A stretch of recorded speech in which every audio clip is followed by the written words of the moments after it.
Alarm clock bark, sky still gray, radio clicks on, static haze.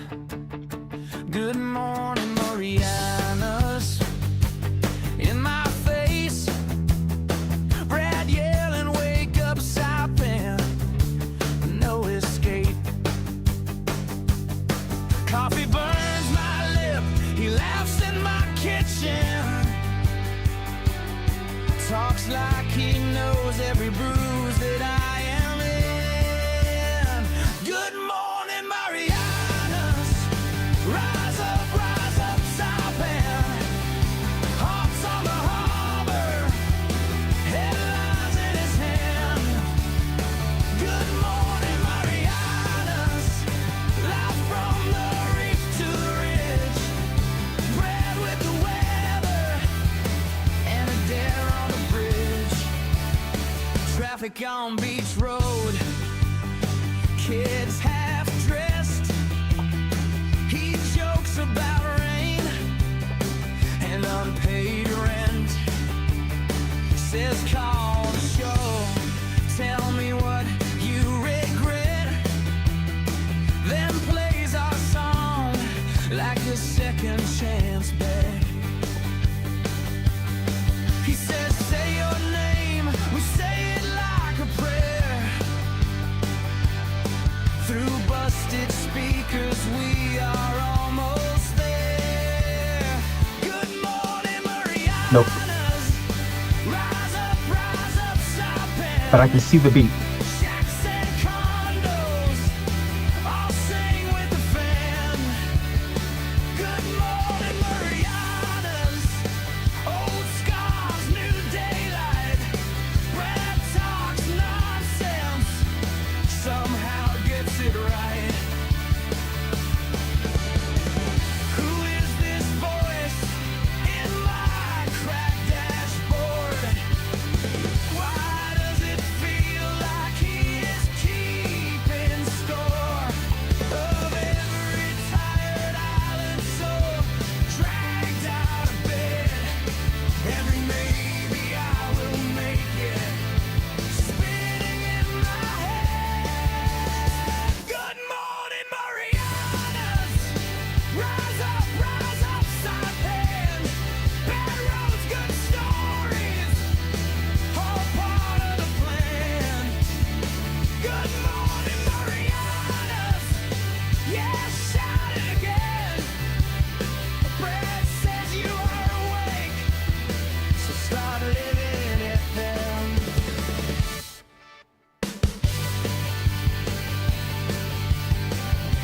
Good morning, Marianas. Say it is 7:49. 7:49 here on Tuesday morning. It is August. What are you thinking? Where is your brain going? August. You would think by this time I may have figured out what month it is. It is April 22nd, and it is just one day at a time here in the CNMI as we make our way through the recovery from Super Typhoon Sinlaku. And somebody's already calling me. Oh my gosh, hold on. Let me make sure before we go too crazy. Let me just make sure they're ready for the show. Holidays Zentiro, are you calling to be on the show? You are. Is this Dave? Hey, David, I gotta call you. Just give me a few minutes. I've got someone on the line right now. Can you call back in maybe about 10 minutes?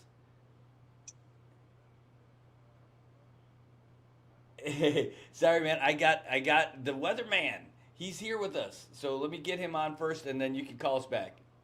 Hey, all right, call me back in 10 minutes. Set your timer. Ready, go. All right, that's great. By the way, good morning, Marianas. It is a great day today. It is Tuesday, April 22nd. Forget about that August mess. That's for problem for future Brad. But for now, we've got a whole bunch of stuff to get to you today. We're going to talk about our updates. We'll get you some news. We'll get you some sports. We'll get you some weather. Get you a little bit of normalcy.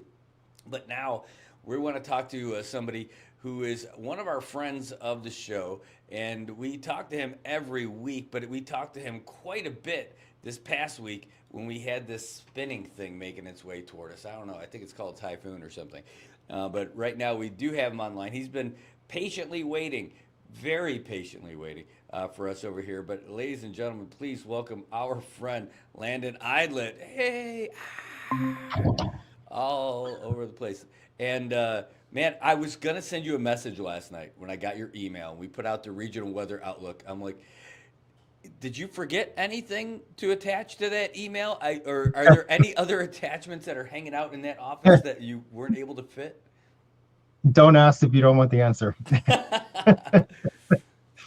Oh my gosh. Yeah, it's just there's so much things I want to be communicating, and that's why I came in on Sunday to put out some information about heat sensitivity, heat awareness, heat safety and stuff, because not that we have extreme heat going on across the islands, it's very seasonal, the heat we're experiencing, but we're more susceptible to heat problems, and that's because a lot of people are without power.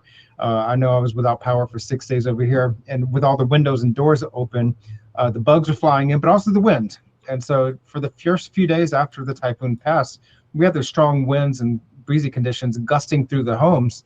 That kept things temperate for me specifically. But the wind started easing up as the typhoon weakened and moved away from the area. The winds lightened up, became gentle, almost calm for some nights. And so those nights were miserable in the house. You're sleeping in a pool of sweat. And that's the case for across much of the CNMI. And so as the winds were starting to subside, I wanted to communicate heat safety, heat awareness, so that people keep that in mind. And I tell people that it's my job and the Weather Service job to worry about the weather. You all just be prepared. And so these are one of the things I wanted to communicate so that people were aware and able to take actions to be ready for it, in whatever means and shape and possible. And so we were just really pushing that information. So heat impacts vulnerable populations. Keep that in mind for like the very young, the elderly, our older neighbors, our older family members. They're very susceptible to heat problems, but also heat exhaustion and heat stroke. So people doing a lot of the response recovery and disaster cleanup, we need to keep these things in mind. Stay hydrated, stay in a cooler area, wear loose, light colored clothing when you're doing a lot of work outside, but also get some shade. Don't overdo it when you're outside in those heat conditions. But practice heat safety wherever you are, whatever you're doing. And I know there's a lot of people out there on the ground moving debris, clearing out houses, businesses. Keep this stuff in mind because it will catch up faster than you're willing to admit. And especially when it comes to dehydration, drink water. Even if you're not thirsty, drink water, keep those fluids going. But again, drink water, apply sunscreen if you're out there, loose, lightweight clothing, wear those while you're outside, and take regular breaks and get some shade cover. Even if the trees are defoliated, there's still a little bit of shade. Get some of that indoor time and just take a break. Don't overdo it. And so that's what I wanted to communicate, among other things, including generator safety. We had 2 fatalities here on Guam, and it was suspected to be carbon monoxide poisoning. And this is something I was pushing before the storm is we all have generators, or most of us do. Make sure you know how to use them properly. And so Guam Power Authority was putting a lot of communications and graphics about that. So just sharing it. This is the wind field of Sinlaku as it made its way through the region and right through the heart of Micronesia and through the Mariana Islands. We all felt the brunt of it to some degree, from Yap State, Truk State, Pohnpei State, and all the Mariana Islands. With the red area, that's the typhoon force winds. And I wish we could get this more detailed to show Category 1, Category 2, 3, 4, and 5 wind fields too, because that would be very illuminating to what islands felt what degree of a typhoon. And so those maximum winds at Category 4, Category 5 super typhoon force winds was very much fixated right over Saipan and Tinian. But of course, this just shows 74 mile per hour winds and greater versus those categories. But this is a huge wind field. And so this is part of the reasoning behind all the large waves, the significant swell that we had, the inundation. And I think the coastal flooding and wave action we had on Guam was probably a little bit more significant than what Saipan and Tinian experienced. I know there was quite a bit of flooding and inundation from the waves up there, but we had a little bit more time and distance for that swell to be matured from those stronger winds and as they traveled to Guam and Rota.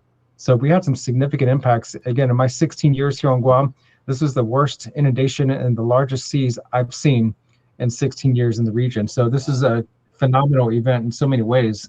Um, but looking ahead at the weather, you notice our webpage, weather.gov/GUM, there's nothing up there. We don't see any red banners, no alerts, advisories. And so this is quite a sigh of relief for a lot of the efforts going on across the region to clean up, pick up the pieces from Chuuk State, across the FSM and the Mariana Islands. No advisories. So seas and surf conditions have subsided with the lighter winds we have across the region. All that large swell from Sinlaku has diminished. There are no weather advisories otherwise to speak of. So this is a very fair and favorable weather pattern for post-storm picking up the pieces. At the Saipan airport, we had a couple of guys fly on emergency travel up there to Saipan late last week to do emergency repairs on the automated weather sensor at the airport. So we do have observations going up there. Winds are light out of the northeast at about 5 to 6 miles per hour, and we're going to see that continue at least through today. But the trades will start building in tonight and tomorrow. So we're going to see a little bit more wind. So it's going to be a little bit more comfortable and fair for those without power that keep your windows and doors open at night. But keep in mind, we'll probably start seeing a few more showers across the region, but otherwise mostly fair and favorable, and not much to see on the radar. Most of the showers right now are focused around Guam, Rota, and just south of Tinian. We're going to probably see a few showers pop up near Tinian to the south, but otherwise not much to speak of.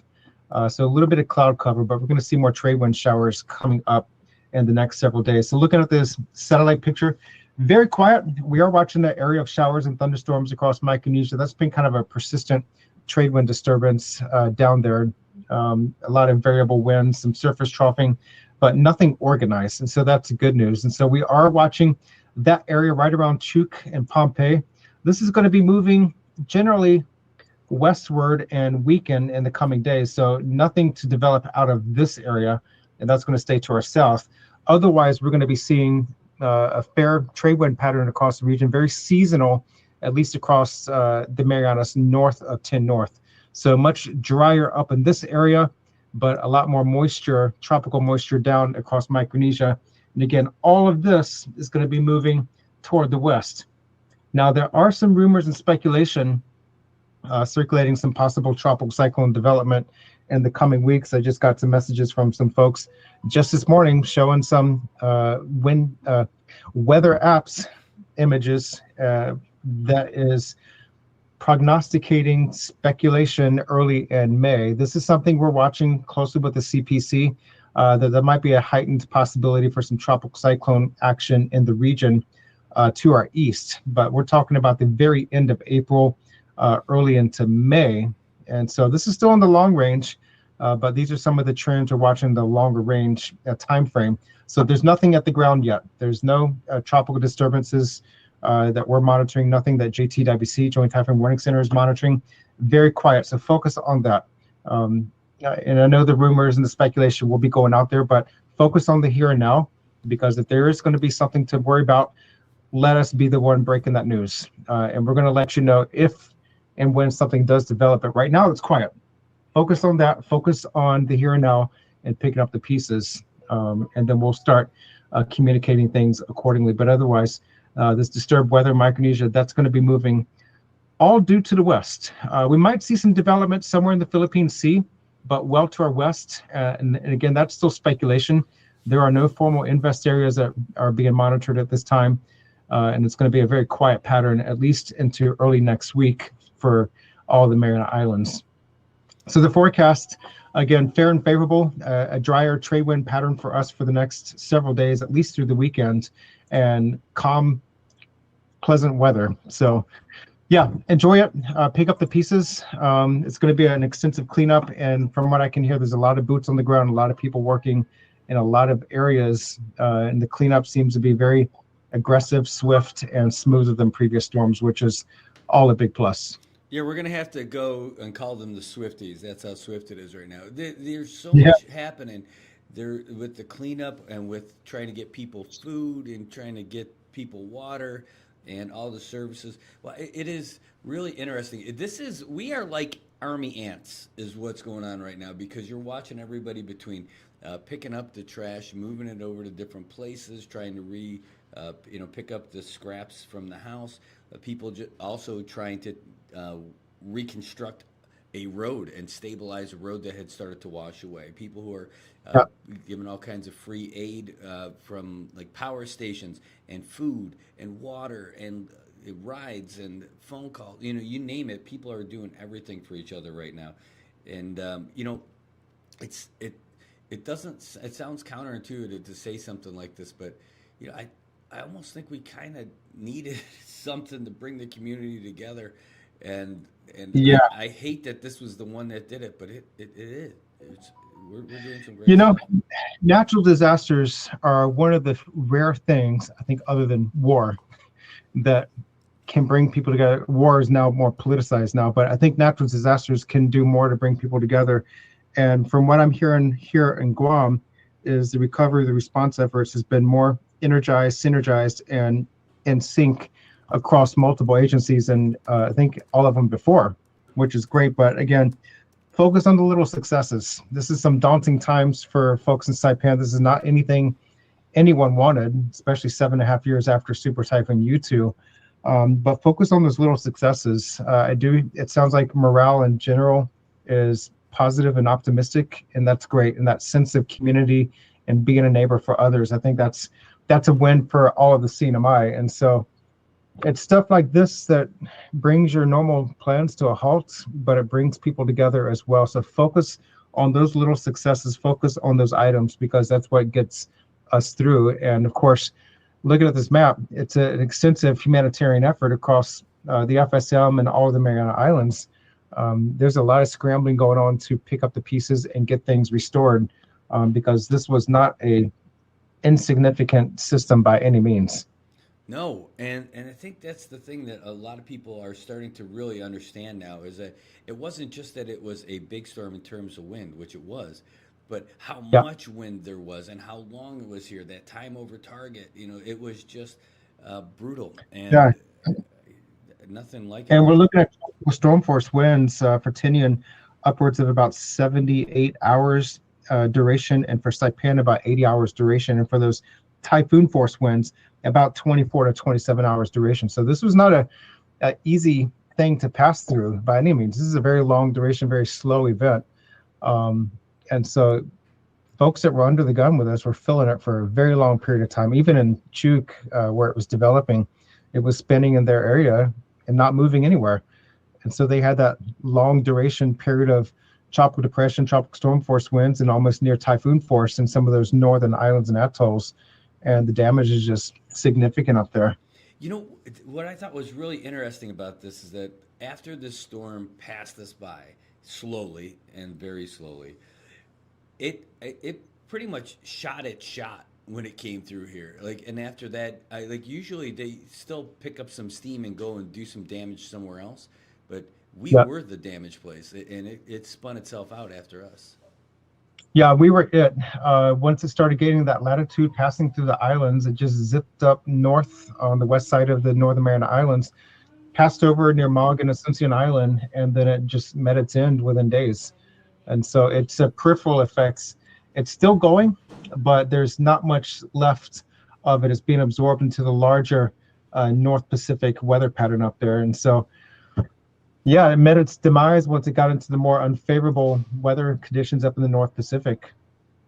Oh, I think it did everything it needed to do when it came through Yeah. us. It didn't need to go anywhere else, but Yeah.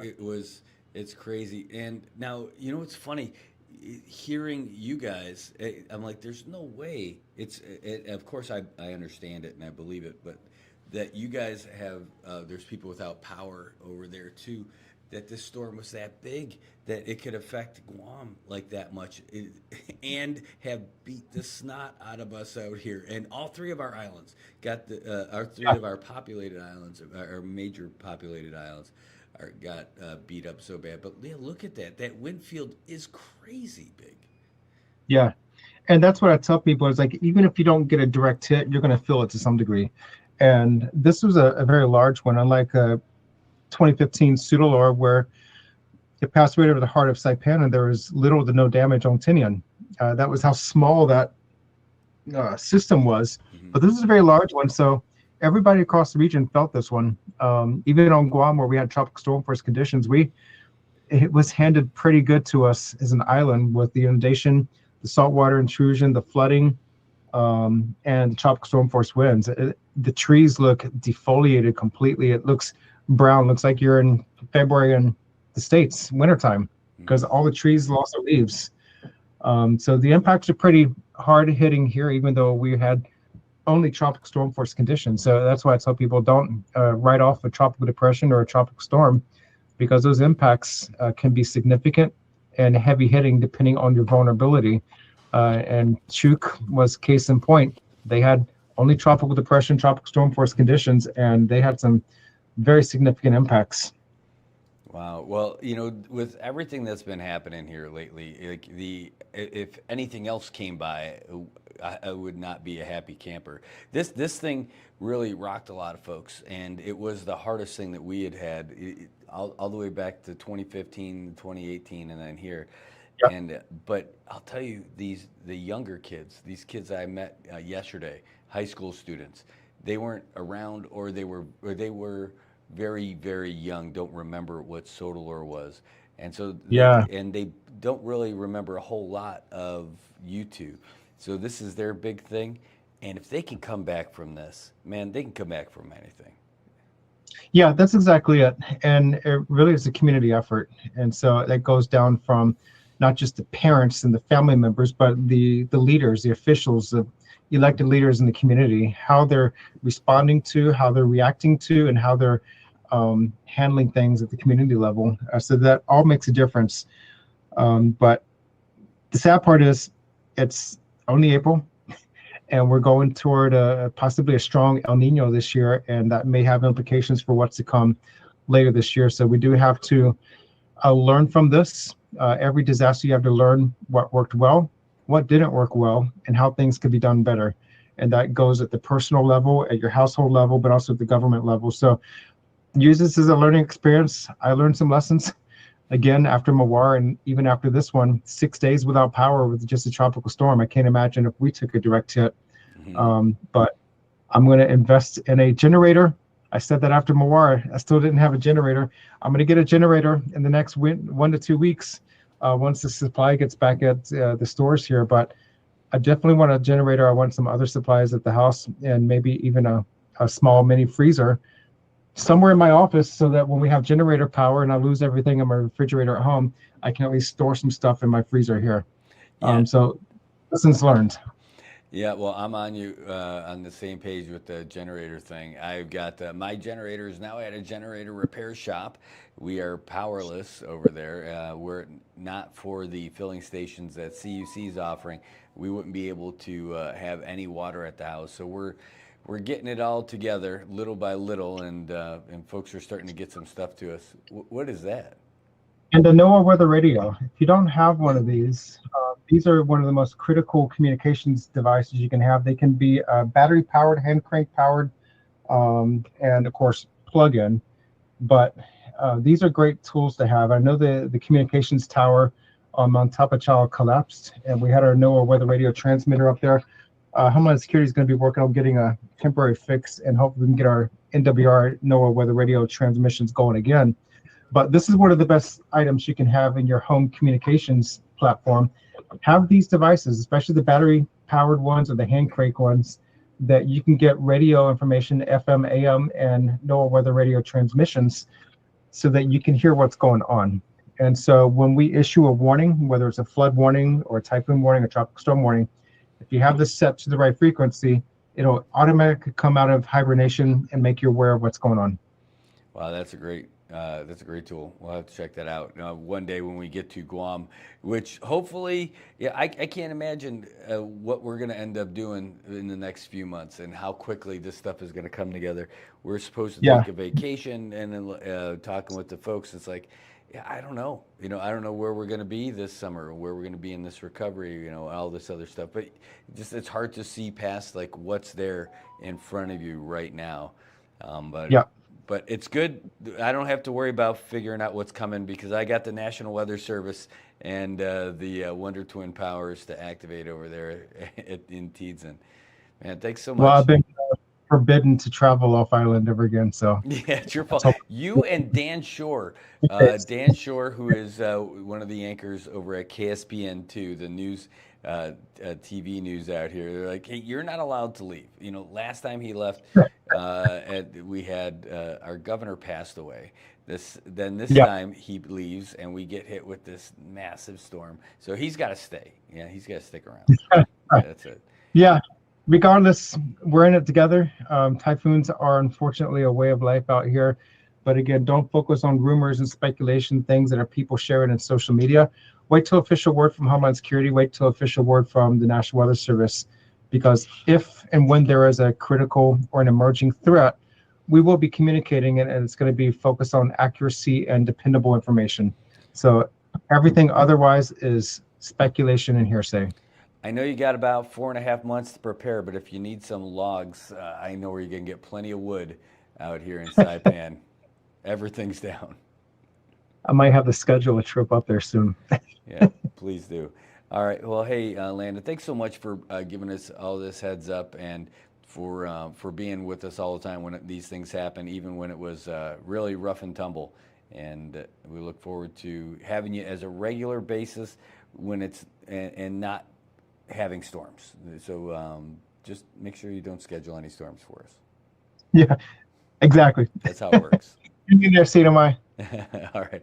Thank you. That's our buddy Landon Idlet from the U.S. National Weather Service out of Guam, giving us an update on everything that happened, a little recap on the crazy winds that we had. It's our first real post-storm weather catch-up on our regularly scheduled Wednesdays, and that's it. So you're looking at nothing but nice weather for us here in the Marianas, and he guaranteed it. No, he didn't guarantee it, but he said that that's what we've got, so that's good stuff for us.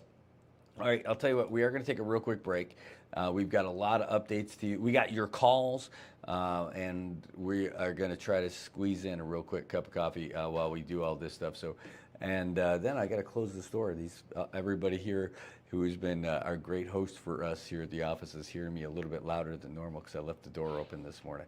All right, Marianas, we're not going anywhere, but we are taking a quick break. We'll be right back. Hey, bro, can I grab your bush? Yeah, man, go for it. Right on. Thanks, bro. Hey, bro, I might be up there next week. I'll keep you posted. Go ahead. Thanks.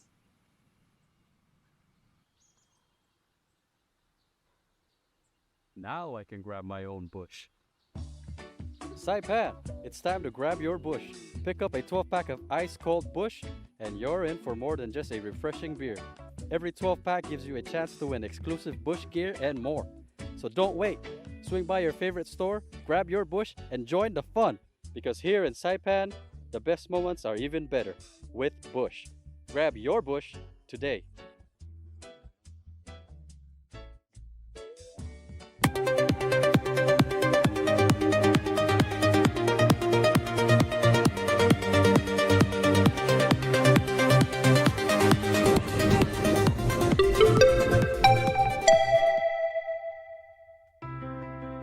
If you think girls and women's equality matter, stand up.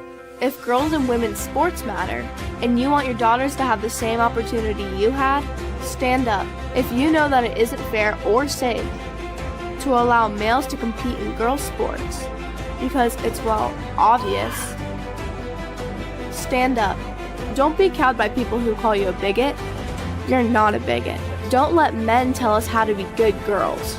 Don't let others tell you you just need to be quiet. Sit down. Be nice. It's not nice to further a lie. It's not mean to believe in women's equality. We deserve our own sports, privacy, fairness, safety. We deserve a chance to compete and win. So don't be nice. Don't be careful. Be honest. Be brave. Fight for women. We've come too far to give up now. And if you agree with that, stand up and stand with us.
AP News, I'm Ben Thomas. President Trump says the U.S. is extending the ceasefire with Iran at Pakistan's request. Ed Donahue has more. A White House official says Vice President J.D. Vance, who is expected to lead the U.S. delegation if talks resume in Pakistan, is in Washington and had meetings scheduled tomorrow morning. Jason Campbell with the Middle East Institute. He's seen as someone who is more of a skeptic about U.S. wars in the region and U.S. internationalism in general. And I think the Iranians perhaps feel that he's someone that they can, potentially reach some sort of a political agreement with, more so than, either Steve Witkoff or Jared Kushner. Both sides remain firm, with President Trump warning of potential conflict and Iran hinting at new strategies. I'm Ed Donahue. President Trump's nominee to chair the Federal Reserve appeared before the Senate Banking Committee today. Kevin Warsh telling the panel, "The president never once asked me to commit to any particular interest rate decision, period, and nor would I ever agree to do so if he had, but he never did." Oil prices wavered but ended higher, Brent crude settling above $98 per barrel, a 3% gain. U.S. gasoline prices shed another 2 cents overnight. AAA puts the national average just above $4.02 per gallon. Stocks sagged on Wall Street, the Dow, S&P, and the NASDAQ each closing down about 0.6%. A new AP Norc poll finds President Trump's approval rating on the economy's slumped over the past month, dropping to 30%. Representative Sheila Cheerfulis McCormick is resigning rather than being formally disciplined by the House as part of an ethics investigation into her use of campaign funds. The Florida Democrat also faces federal criminal charges for allegedly stealing $5 million in coronavirus disaster relief funds. She denies any wrongdoing. This is AP News. The Pope made the final stop of his Africa tour today. Leo arrived in Equatorial Guinea, swiftly rebuking the colonization of Africa's minerals and the lust for power in a country whose repressive leader has been in office since 1979. Adoring crowds in the largely Catholic country lined the road from the airport into the capital, Malabo, cheering the first pope to visit since St. Paul II in 1982. Later, Leo sent a strong message to the political authorities on the unfair exploitation of raw materials, the dignity of labour, economic inequalities, and respect for international law during his speech to the civil society at the presidential palace. The discovery of offshore oil in the mid-1990s has transformed Equatorial Guinea's economy virtually overnight. I'm Charles de Ledesma. There's more news at apnews.com. I'm Ben Thomas. Thanks for listening. If you see something, say something. And stay anonymous. Call Crime Stoppers at 234-7272 or submit a tip online at NMICrimestoppers.com. No names, no caller ID, no recordings, just your info. And if your tip leads to an arrest, you could earn up to $1,000 in cash. Your tips have helped take hundreds of criminals off the streets in the NMI. It works because of you. Crime Stoppers, we want your information, not your name. PHI is your local pharmacy serving customers in Cagman, Garapan, and Dandan since 1996. Shop PHI Pharmacy for all your prescriptions, and we even offer a large line of multivitamin supplements. Our Dandan location is open weekdays from 8 to 6 and 8 to 4 on weekends. Or visit our Garapan and Cagman locations weekdays from 8 to 6 and 8 to 1 on Saturdays. Check us out online at phipharmacy.com or follow us on Facebook. PHI is a locally owned independent community Health Mart pharmacy. Health Mart, taking the time to listen and care.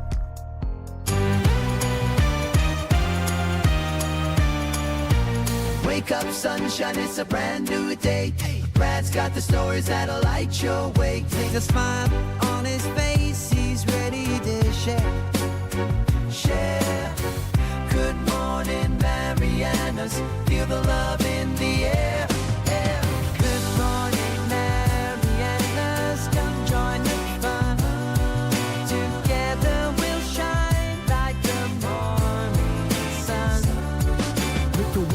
Hear the oceans call. Rap brings the news that connects us all. From the islands to the world, those kind of wish. Good morning, Marianas, the best time of the year. Good morning, Marianas. Let's start the day. With laughter and stories. from what may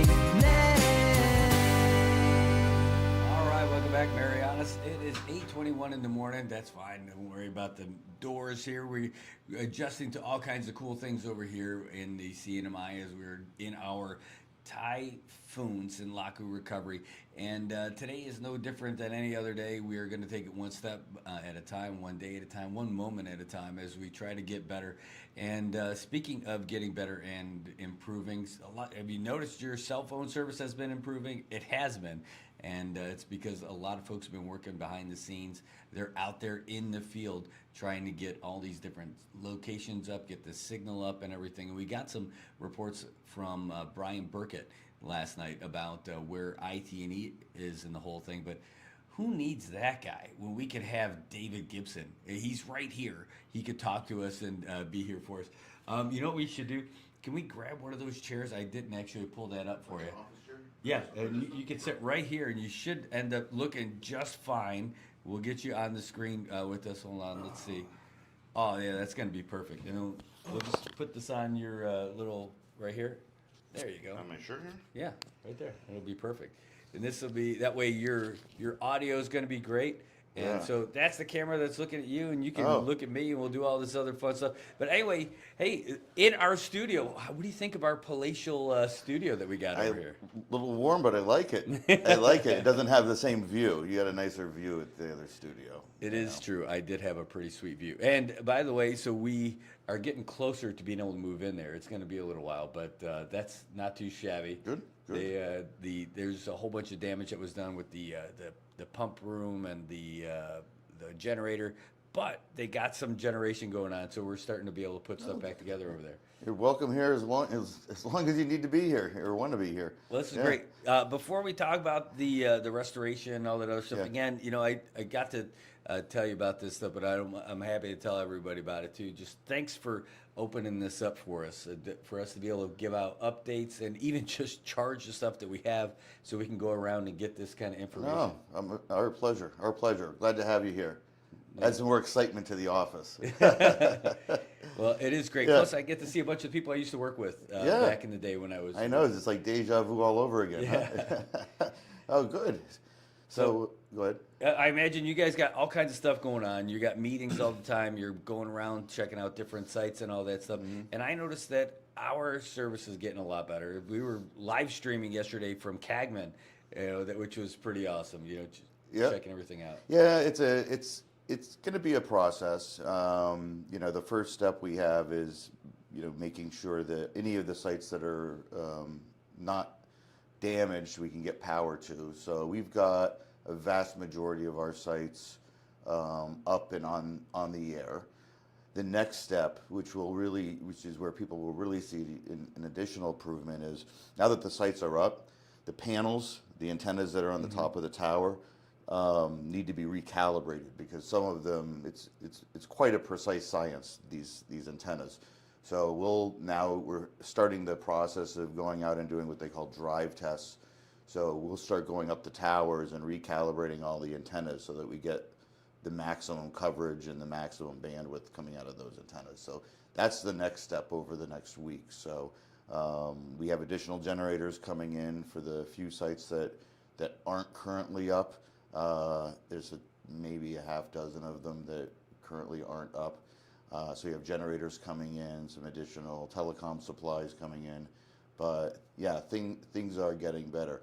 And as power gets restored or people get back on generator, the system will be faster. So keep in mind right now that a lot of people who don't have their home internet, what they're doing is they're using their phone as a Wi-Fi spot. So that adds a ton of traffic onto the network. So I hope our customers can be patient. I know there's some areas where we have just a ton of traffic going over. It'll get better as home internet comes back online, and we're going to try to do some upgrades along the way. So Oh yeah, that's where we well, are. because people got people use their their laptops, they'll use their computers, they'll use their TVs, and everything to stream and everything like that off their home internet. But now they're doing all of it over your wireless. They're doing network. it over the cellular network. So so we get calls every once in a while going, why is it so slow? And that's really the reason why the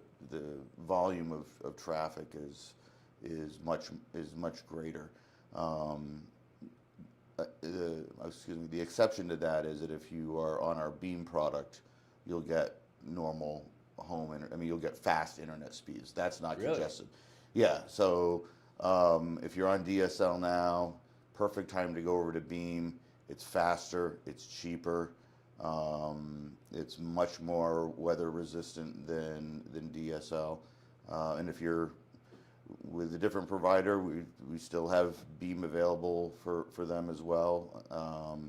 Again, it's fiber-like speeds, and it doesn't congest the cellular network. It's wireless, but it doesn't congest the cellular network. That's great. Well, you still need power. You still need power. That's the one. Yeah, that's the one we can't help with. But yeah, you need power. But even if you have a small home generator, these things don't take. Really? Yeah. So it won't. If you have a home generator, DSL and Beam doesn't really draw any power. I mean, much power at all. So it won't suck down your power. Well, hopefully we'll find out soon enough. We got our generators in the shop, and we'll look forward to have some juice at the house in the next few days. But we're more focused on trying to get water at the house. If we can get that going, I feel like we can answer any challenge right now.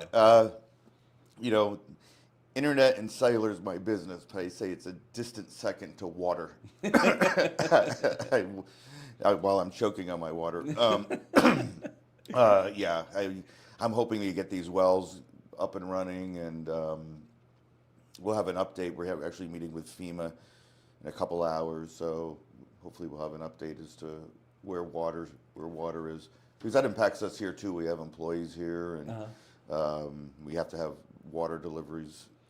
Speaking of water and wireless, I was talking with one of the new guys, the new hires from CUC, and they're talking about installing a new SCADA system with their water system and everything like that. It's basically so that they can track water loss in different places in real time. Yeah. And when our water losses are tracking at like the unpaid water is like 60 to 70%. It's going to be important. Is that something they're going to be? It's got to be connected to some kind of network. Yeah, they'll need. Yeah, in order to run SCADA, you have to be online. Mm-hmm. So there's a bunch of different ways they can tie them in. You can use internet connections, but my understanding is they'll probably use VLANs, point-to-point connections. But yeah, you need to have real-time connectivity for SCADA. Always have. So yeah, SCADA systems have been around forever. In fact, when I first got into telecom, basically it was a dial-up modem that would go from the SCADA system with the tank, whatever you're monitoring, to the home office, and it would just modem dial and stay on 24 hours a day, just a continuous modem call. Yeah. Well, we got by the way, so with regards to like the rest of the network coming back on and everything, Brian sent out an email last night. And it showed like Saipan, Tini, and Rhoda. And Rhoda's pretty good already. Yeah, I mean, I know the CUC is on in Rhoda. 100% of our sites are on in Rhoda. That's great. Yeah. And then here it said 80% here in Saipan. Is that about right? Yeah, 80. When we say 80%, it's the coverage area.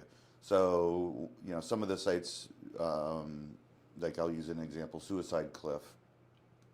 We don't have access to the site, so we haven't been even able to get up there yet. So that one's off. So the core areas, like we're talking about Garapants, those are all on.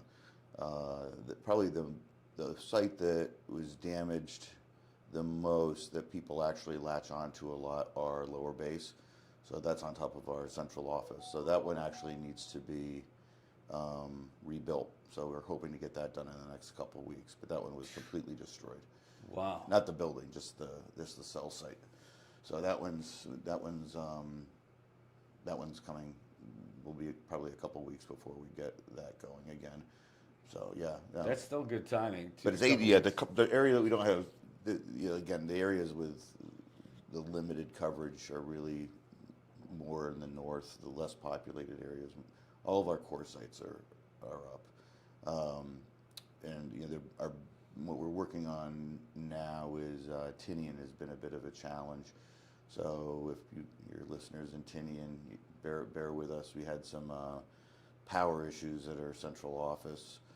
Those we believe are fixed. We now have our central mobility tower up. The rest of the island will come up. We're getting this massive tree removed, which is blocking access to one of our feeder sites. So in the next day or so, that will be cleared, which will allow us to bring up the rest of the network there. It's just like blocking it, like blocking It's the road? huge. No, blocking it fell on the gate. It literally, it's in the gate area of the fenced-in. So it fell. So it's a big thing that fell. I thought you were talking about like getting rid of a big tree, of like the one tree that made it. Oh no, the one tree that made it in Tinian. Once we get rid of that one, we're gonna be fine. Okay. Yeah, the last soldier standing. Yeah, we don't want anyone to have any shade. No, that thing fell over. So anyway, we have a crew that's going out there with a crane to get rid of this stupid thing. And once that's gone, then the rest of the island will come up. That's So, great. Yeah. How about that? It's got to be tough for the team over there. I know the folks in Tinian got a lot of damage too. And, Yeah. You got your team. I imagine you got to bring folks over there. The team that you've got over there probably not big enough to. No, it's a small team. So we have people that go over daily. It just depends on what we're accomplishing over there. So when we had the problem with the central office power, we brought our electricians over and some of our techs. Now we're bringing over again our general services teams to work on the tree issue. But yeah, there's always a team out there now. Every day we have folks going up to Tinian. Man, and so you're balancing. You're watching this whole thing. I know Guam took some damage too, and you got Guam road Nowhere near. Yeah, Guam pales in comparison to Saipan and Tinian. Not even close. So, you wouldn't believe they were the same storms. That's how different it is. Really? Yeah. Oh yeah. Well, yeah, we got it pretty good. You got yeah. How about the rest of the network? I mean, we're so focused on wireless and everything like that. All your fiber stuff, all of your home stuff. How did everybody else survive? The fiber the fiber network had no damage at all. I mean, it's buried. Number one, but no, we didn't have any breaks in fiber. The challenge there is just electricity, right, for our customers. But the network itself is good. The DSL network had a bit of damage. So if you see our guys on the side of the road, that's what they're working on, is the DSL network. So hopefully we'll get that back online in the next week. But the head ends of all these DSLs that are called D-slams, they had a lot of damage, and you can't bury those. So they're in little pedestals. So they got flooded. Some of them fell off the poles. Some of them just got beat. Just beat. I mean, yeah, exactly. I mean, these things are all. I mean, anything in telecom, it's all weather rated, but it's not weather rated for 50 hours. You know what I mean? It's like a water resistant watch. It's not it's not waterproof. It's resistant. So 150 mile an hour winds for 50 hours. It's not really designed for that. No person is. Like, Nothing's designed for that. I'm done with those 150 for 50 hours. So I'll be happy when that stuff's done for sure. And hopefully we are done with that stuff. We just had Landon on from National Weather Service, and he was telling us, hey, it's just April, and we're looking at an El Nino year. Like, anything can happen. Yeah, let's knock on wood. But yeah, this is really early from what I learned. So I hope it's not the canary in the coal mine for things to come. But Did you guys learn when I was with CUC, we learned a lot about our system, about our whole network from the first storm that we got, the first big one in 2015.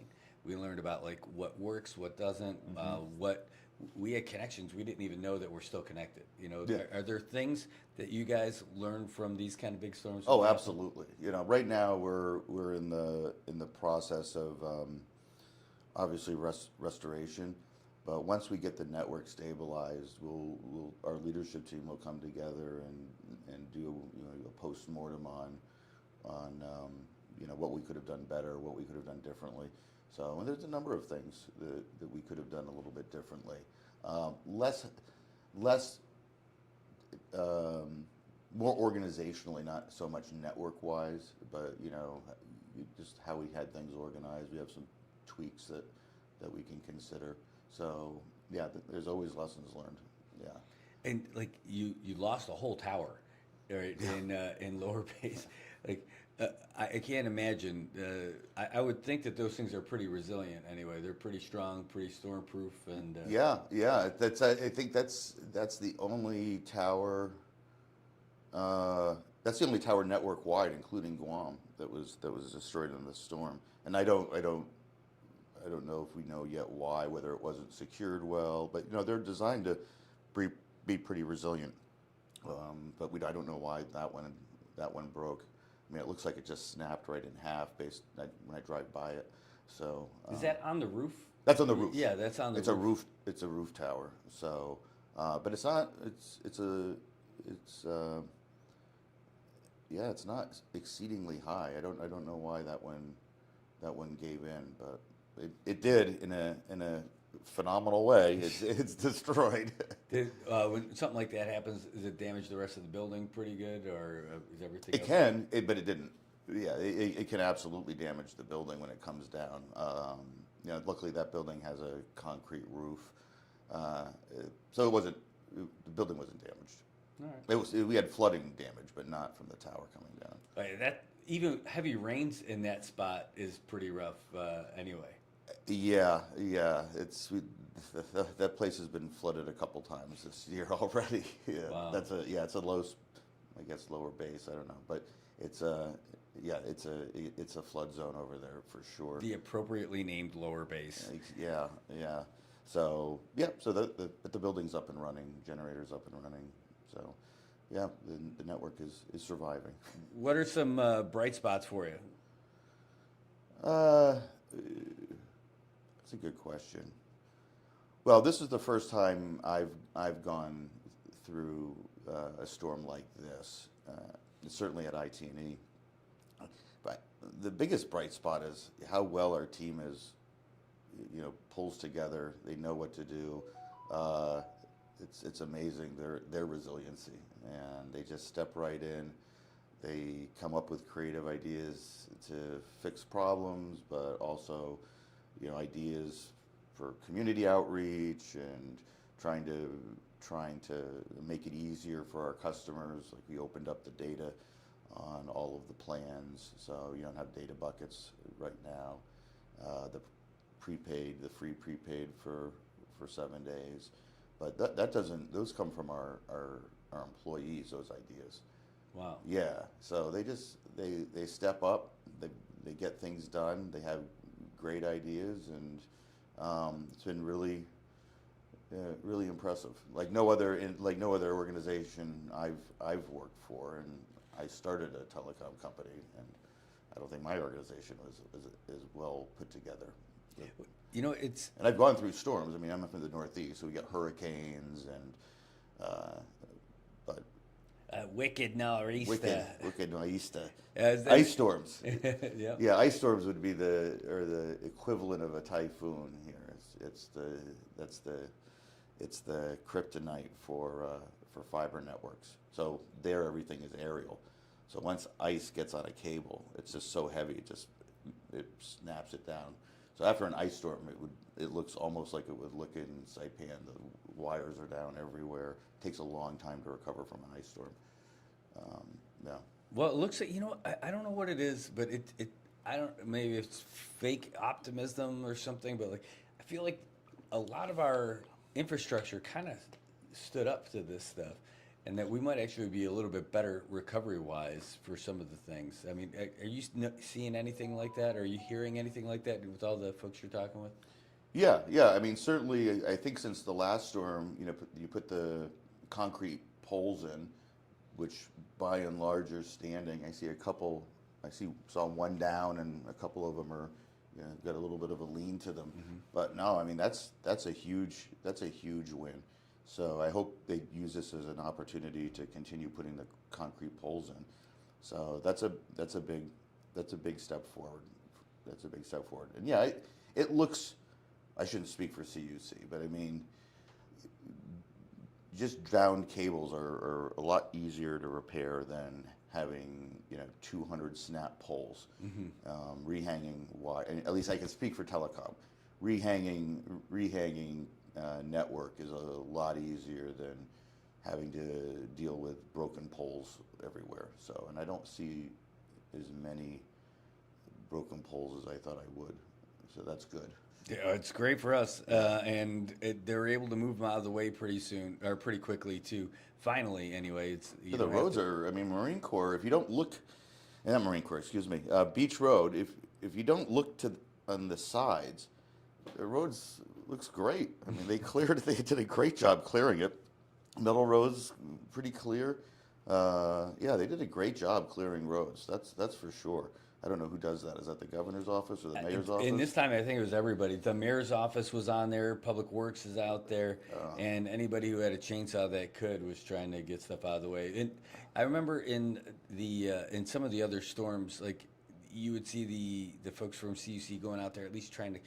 The lines are down already, so they would try to cut them and roll them up and get them out of the way and off the roads. Yeah. I think maybe they learned that it's quicker for the recovery if you don't do that, and so they're leaving a bunch of them. They're still kind of there. So with the poles themselves, I've seen them cut up and moved on the side of the roads, and that's been pretty quick. That's good. Well, I'll tell you, this is something that was quite interesting. I have to say, this island has the most courteous drivers in the world. Everyone has been, takes their time and, intersections, and, they're very courteous and let people through. In New England, we'd be killing each other. It would be like Mad Max. We'd be slamming into each other. There'd be horns. There'd be a lot of cursing, accidents everywhere. It would be a knife fight to the end. I love it. But here, it's refreshing. You drive around and people are waving you through, and you don't even in Guam they had the National Guard directing traffic, but it didn't look like you needed any of that. People just kind of can drive, I guess. But coming from the Northeast, it's a very foreign concept to me. Yeah. Well, there's all kinds of changes. After big storms, people usually get a lot nicer and a little bit more courteous than even regular. But the people are still excited about getting all their service back, getting their power, getting their water, getting their communications back, and everything like that. So, but that's it. I'm happy because somehow, amidst all this, I can find the silver lining without all the trees in the way. I have a great signal at my house. Like normally in our bedroom, like it's not the best location just based on like the geography and everything. Yeah. Now I can get the phone signal like in there, no problem. Yeah, I mean, I guess that's one of the benefits of no trees is that you get a better signal. Yeah. That is a bright spot. Yeah. Yeah. We're not going to put that in our marketing material, but iTree&E, it's perfect. All right. Well, Nate, any other things you want to talk about? So we have our charging station over in Oleai, so that's set up. So just as a reminder, if people need to charge, it doesn't matter whether you use us or not. Just come on over. We've got a covered charging station there, so you'll stay out of the sun. Our stores are open 8 to 6, but we're going to be open every day. So if you need anything, customer support, if you have problems, you want to sign up for service, sign up for Beam, 7 days a week. That's open. And other than that, just want everyone to stay safe and reach out to us if we can help. Oh, speaking of stores, you had a pop-up store yesterday. Oh, in Cagman. Yeah, you guys went. Yeah. You don't even have that location, but you made it there. Yeah. And made it pretty easy by putting it right at the Cagman Community Center. Yeah, we'll continue to do that when there's areas where we can bring our service to folks who are interested, so they don't have to go to the store. We'll be doing that again. Yeah. So just watch our social media, and we'll be posting that. That's awesome. Yeah. Well, thanks. I want to say thanks to you again for giving us a great house to be in, and that's one. Number two, the rest of the team, Janice has been great over at the Olei store, taking care of us and taking care of everybody out there. She was even out there in Cagman yesterday too, to help get that going. Velma, my next door neighbor over here, it's great to see her. By the way, folks, if you know Velma Plashes, you know her as the IT&E person, but I have seen her working so much here. When I first checked in here, she's like, "Brad, we've been here since Monday." I'm like, "Oh my God!" Like, did not leave the building since the typhoon started, and that's not just her. We had a huge team here. But I mean, Velma's the one who keeps the wheels on the bus. Yeah, she's great. And she's been coordinating a lot of our network recovery and some of our relief initiatives. So, yeah, she's great. Yeah, and Janice, of course. Yeah, they like a tag team. It was like the captain of the Olei, captain of Susupi here and everything. It was right. We were going down to meet with the governor a couple days ago, and it was the three of us in the car, and both of them are on the phone at the same time, having totally separate conversations, and then filling each other in between the calls the entire way. I'm not even sure how they could hear. How they could even hear on the phone. It was crazy. So they've been nonstop, absolutely. And they're getting hit with calls all the time too. Oh yeah. Other people. Yep. So, but they've been great. Thank you. Thank you for all this, and hopefully. If you need me, I'll be in the next room over. Yeah, right next door. It looks like you got like a gaming computer over there. That thing looks pretty sweet. Whoever hooked that up. Yeah, that's Rob's. Nice. Yeah. It does look like a gaming computer, doesn't it? It looks. Yeah, it's way cooler than my computer. I can tell you that. All right, folks, I'll tell you what we're going to do. We're going to take a real quick break. We'll have some more news, some updates. We're going to get you guys up to date with everything. We're going to go over last night's recovery roundup so you know about all the things that are happening, including there is a meal distribution today we want to make sure that you guys know about and know where to get to. So we're going to take a real quick break, and we'll be back with more right after this.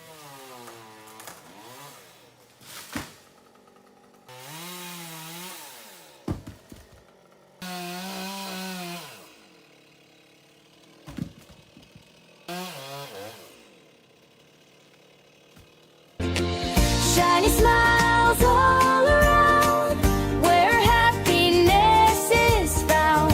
It's the little things that make it true. Shiny smiles start with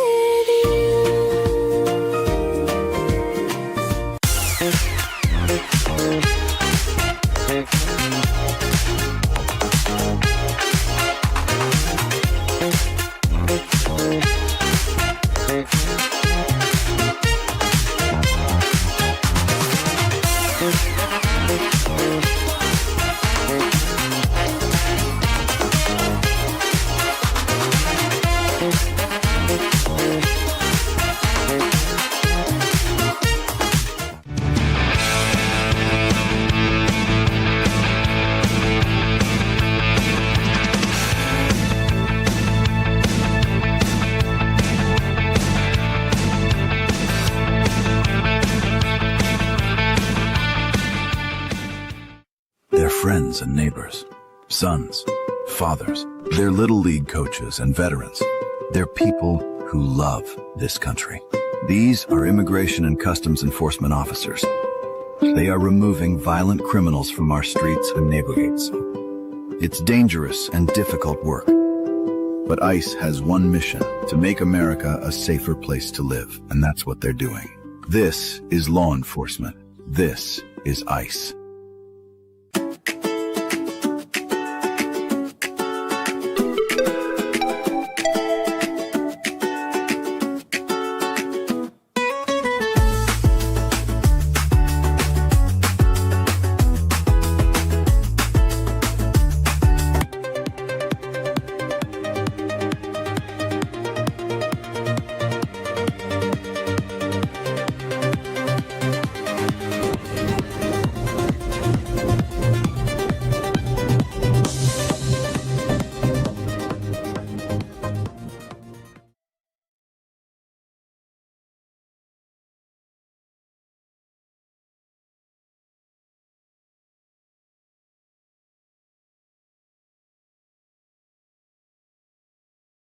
AP News, I'm Ben Thomas. In a social media post, President Trump says at Pakistan's request, he is extending the ceasefire with Iran while continuing the blockade of its ports.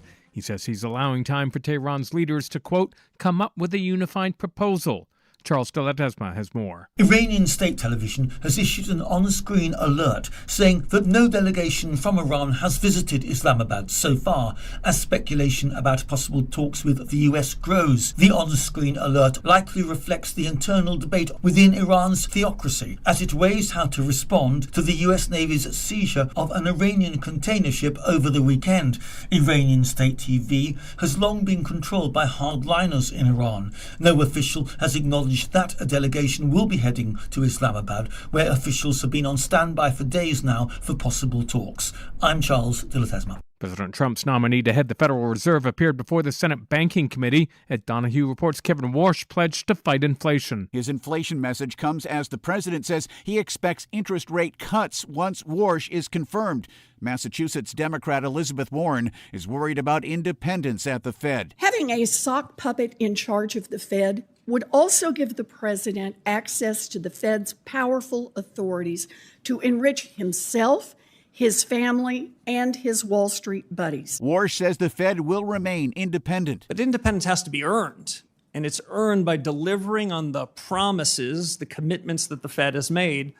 And as the Fed hasn't delivered on those promises, we shouldn't be surprised that we hear politics that are entering the room at the Fed. We need to get the politics out of it so the Fed can focus on its day job. President Trump has repeatedly attacked the current Fed chair, Jerome Powell, for not cutting rates. I'm Ed Donahue. The latest AP NORC poll finds the president's approval rating on the economy has fallen to 30%. This is AP News. Seth Sutel has today's AP Markets report. Stocks fell on Wall Street and crude oil prices rose as uncertainty remained about talks to end the war with Iran. The S&P 500 erased an early gain and fell 0.6%. The Dow lost 293 points, that's about 0.6%. The Nasdaq Composite fell 0.6%. Markets started the day higher, then pulled lower in the afternoon after Vice President J.D. Vance called off a trip to Pakistan, where he was expected to lead negotiations with Iran. After markets closed for the day, President Donald Trump said the ceasefire deadline would be extended until Iran presents a proposal for ending the war. The deadline had been set for Wednesday. Seth Sutel, New York. Retail sales were up 1.7% in March from February, but that was driven by a spike in gas prices due to the Iran war. There's more news at apnews.com. I'm Ben Thomas. Thanks for listening. If you see something, say something, and stay anonymous. Call Crime Stoppers at 234-7272 or submit a tip online at nmicrimestoppers.com. No names, no caller ID, no recordings, just your info. And if your tip leads to an arrest, you could earn up to $1,000 in cash. Your tips have helped take hundreds of criminals off the streets in the NMI. It works because of you. Crime Stoppers, we want your information, not your name. PHI is your local pharmacy serving customers in Cagman, Garapan, and Dandan since 1996. Shop PHI Pharmacy for all your prescriptions, and we even offer a large line of multivitamin supplements. Our Dandan location is open weekdays from 8 to 6 and 8 to 4 on weekends. Or visit our Garapan and Cagman locations weekdays from 8 to 6 and 8 to 1 on Saturdays. Check us out online at phipharmacy.com or follow us on Facebook. PHI is a locally owned independent community Health Mart pharmacy. Health Mart, taking the time to listen and care. As the day unfolds with laughter and cheer, Brad's got the magic that brings us all near. Sharing tales of hope, dreams that shine bright. Good morning, Marianas, together we ignite. So join the palm trees, we dance through the days. The rhythm and soul in so many ways. Together we rise through the moments we share. Good morning, Marianas, feel the love everywhere. Wake up to the sunshine in the morning light. Good vibes all around, everything feels right. Brad on the show, bringing joy to our day. Into the Marianas breeze, let the worries drift away. Yeah, that's what's there. Connection grows stronger. We show that we care. Rock on, feel the soulful flow. Look right on in Mariana, that's where you belong. The sweet island breeze and the ocean's embrace. Brad's got the stories, sunlight behaves. Southside meditated, fall in this ride. Yeah, we're shining with love as our guide. So raise your voices high, let the music play on. Good morning, Marianas, we're where you belong. All right, welcome back, Marianas. It's 8:57 here in the morning, and my gosh, there were phone calls that came in. So please call me back. I know you're probably like, hey, why you didn't answer? I know. Call me back, please, and we'll get you on right away. I got stuff to talk about, but I will wait while we get you ready if you call back. I imagine it's Dave giving us rings over there from Tinian, and I want to hear. There's like all these different numbers from different places. Not sure where you're calling from, but we'll take it. Give us a ring. But I want to talk about some of the things that are going to be important for you guys to know, because some of the things that happened changed last night. And so we have new filling stations for CUC. There's 4 of them still. That's good, from 8 a.m. to 11 p.m. That's 8 in the morning to 11 at night. But they're in different places. So let's take a look. Right now, they've got them over in Puerto Rico. That's a new one. It's on Puerto Road in front of the Peace Park. So you're able to get some water and Dispensa Zoo. Maybe it's going to start right back up where we began.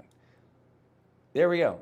Okay, we're back. There you go. Back online for YouTube. All right, so here we go. So Puerto Rico, the water filling station is in front of the Peace Park on Puerto Road, and we're going to show you the map there in just a second. In Chalcanoa, over on Dr. Torres Drive in front of William S. Regis School, and we're going to show you that map. And in San Vicente on Tutaram Drive, right behind San Vicente Central Park. That's easy for people to sneak around and get through. And in Cagman, right on Cha-Cha Road, across from Santa Soledad Church, 8 a.m. to 11 p.m. So let's show you where those things are going to be at. That is the spot by Puerto Road. Puerto Road, that's that little creeper road in between Middle Road and the Industrial Drive. So that's one. So you can see it right there. That's where you're going to go if you want to get your water. It's open right now, 8 a.m. to 11 p.m. in Puerto Rico. Also, over in Chalcanoa, you can see it. That's over by WSR. You can't miss it. Just go like you're going to go and get your elementary school education all over again. And how about in San Vicente? Over there in Tutaram Drive. So it might not be easy to find for folks who don't know the area really well, but for the folks in the village, everyone knows where Tutaram Drive is, and you're able to get down there to it. We've got these posted on our website, so if we're going a little too fast for you, don't worry. You'll be able to see it. And over there in Cagman, it's right on the main road. You can't miss it for sure, because we were there yesterday and we were taking a look at it. When you're coming down the hill in Cagman, you're going to be able to see it. It'll be off to your left if you're coming down the hill. If you're already in Cagman, this is going to be over there at that intersection right by the church. Can't miss it. Super easy to see. Folks lining up and doing something. Well, that's it. That's where you're going to go if you want to get some water over there in Cagman. Good morning, Pat Itmar. Good to see you.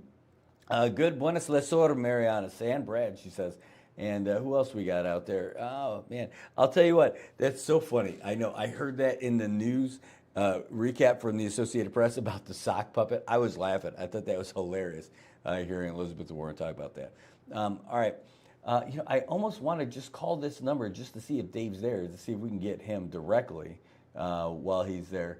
And I actually told him to call in 10 minutes when I was talking with Landon. And we didn't finish with Landon until late. Then afterwards, we started with Dave, and I wanted to get all the updates from IT&E. And so I didn't get our Dave from Tinian Dave, on the phone with us. So hopefully we can get him back this morning. In fact, I don't know all these numbers that he called from, but let's find out if we can actually get him on this one.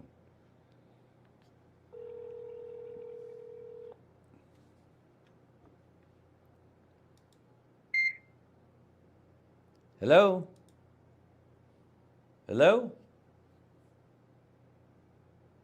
Nope. Well, that's not going to be the number. Hopefully, Dave, call us back. Give us a ring so we can get you on the show this morning.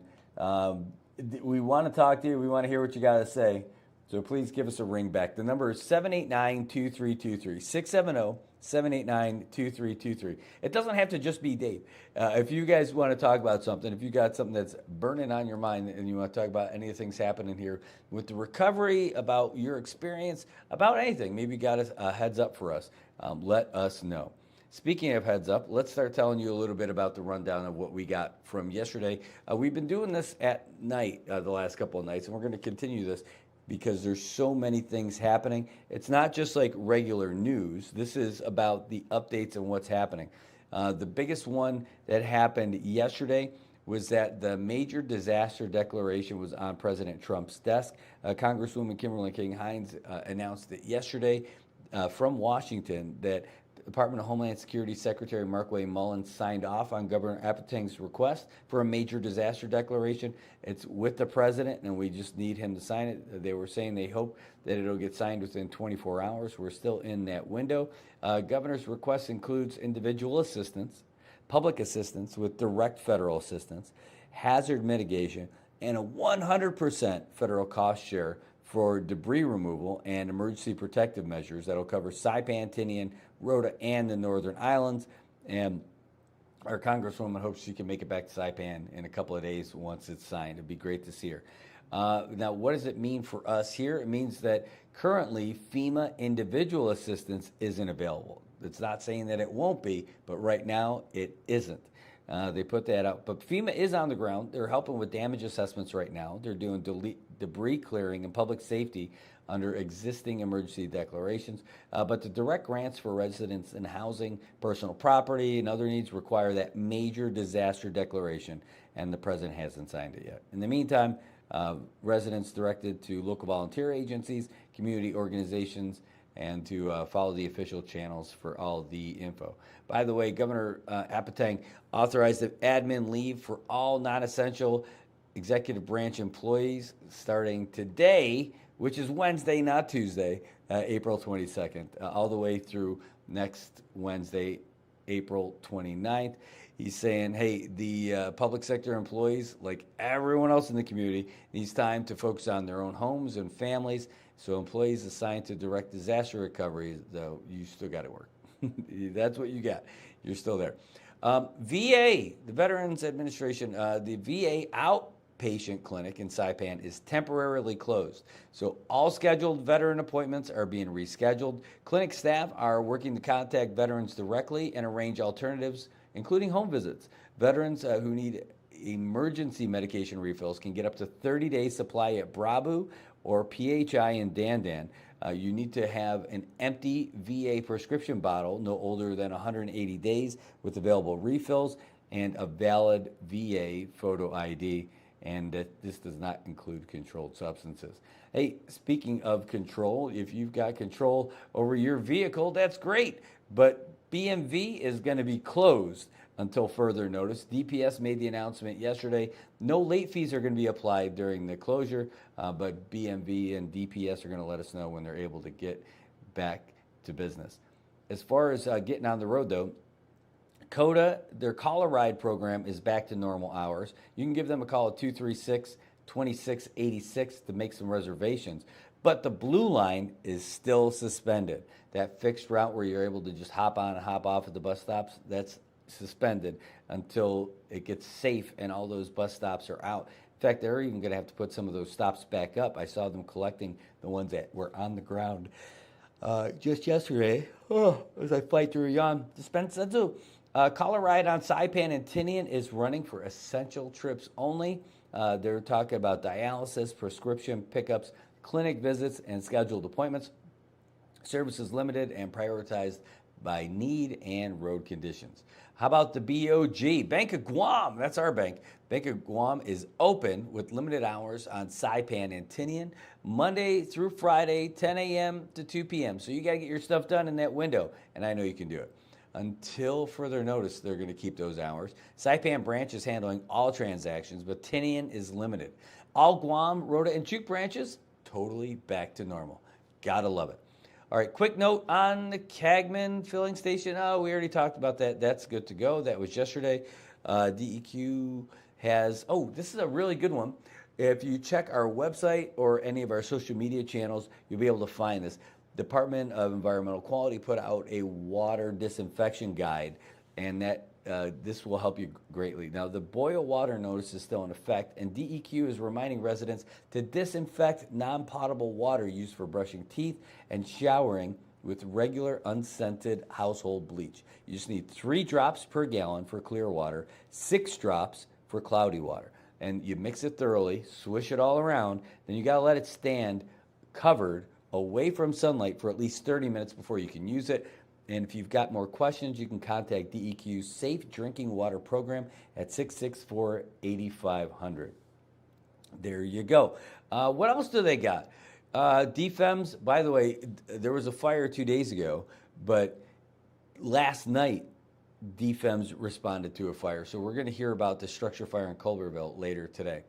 As far as weather, we got the regional weather outlook from meteorologist Landon Idlet from the National Weather Service, but we also had him on today. He was saying the weekly outlook is all good news. Fair weather back across the Marianas. That's going to hold all the way through the weekend. We got light winds all the way through the weekend. Seas are dropping down to 4 to 5 feet by Thursday. There's no warnings, no watches, no advisories, no tropical cyclone development threats anywhere in the region throughout the weekend. So we're looking at low to moderate rip current risk on all reefs and beaches, so stay cautious, though, while you're by the water. The good news coming from our neighbors to the south. Guam is standing with us. Guam Governor Leon Guerrero formally asked President Trump to authorize the activation of the Guam National Guard under Title 32 to support recovery operations both across Guam and the CNMI. Governor Apatang formally requested Guam's assistance on April 17th, and Guam says it's ready to deploy once federal authorization comes through. As Governor Leon Guerrero put it, we do not recover in isolation, we recover together. Hello, good morning, pretty lady. There's my wife over here, just popped by. Government payroll is moving along too, and that means folks who work for the government in charge of those payrolls, they need to get some work done. Government payroll is moving, and the Department of Finance needs your cooperation. Pay period 9 timekeeping is still due tomorrow, Thursday, April 23rd at 11 a.m. For agencies without power or computer access, Department of Finance has up to 4 Munis stations at the Secretary of Finance building in Capitol Hill. They're available today and tomorrow from 8 a.m. to 3 p.m. They're not available on Friday.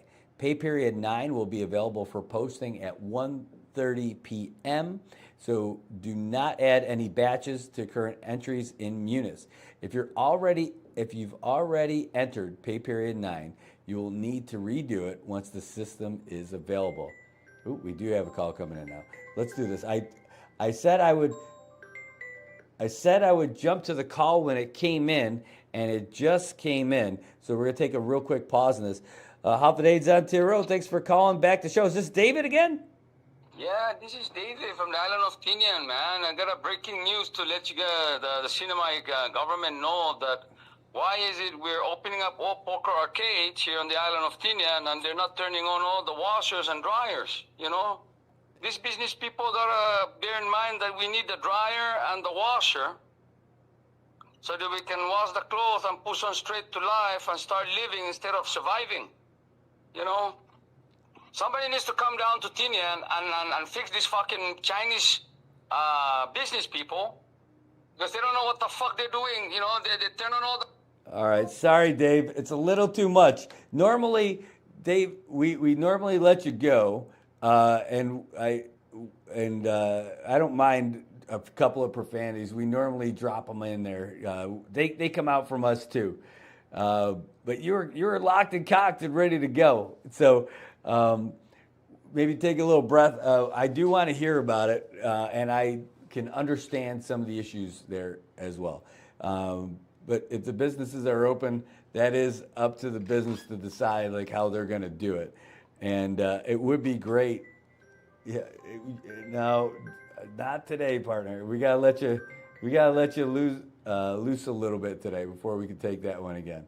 But it's understandable, and it's hot, it's unruly. And the idea of not being able to do the laundry is a tough one.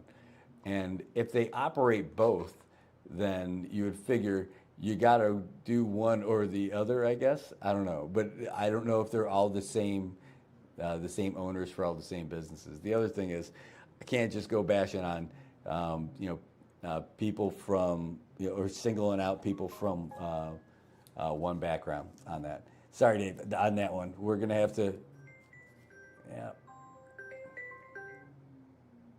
Let's just do this for now.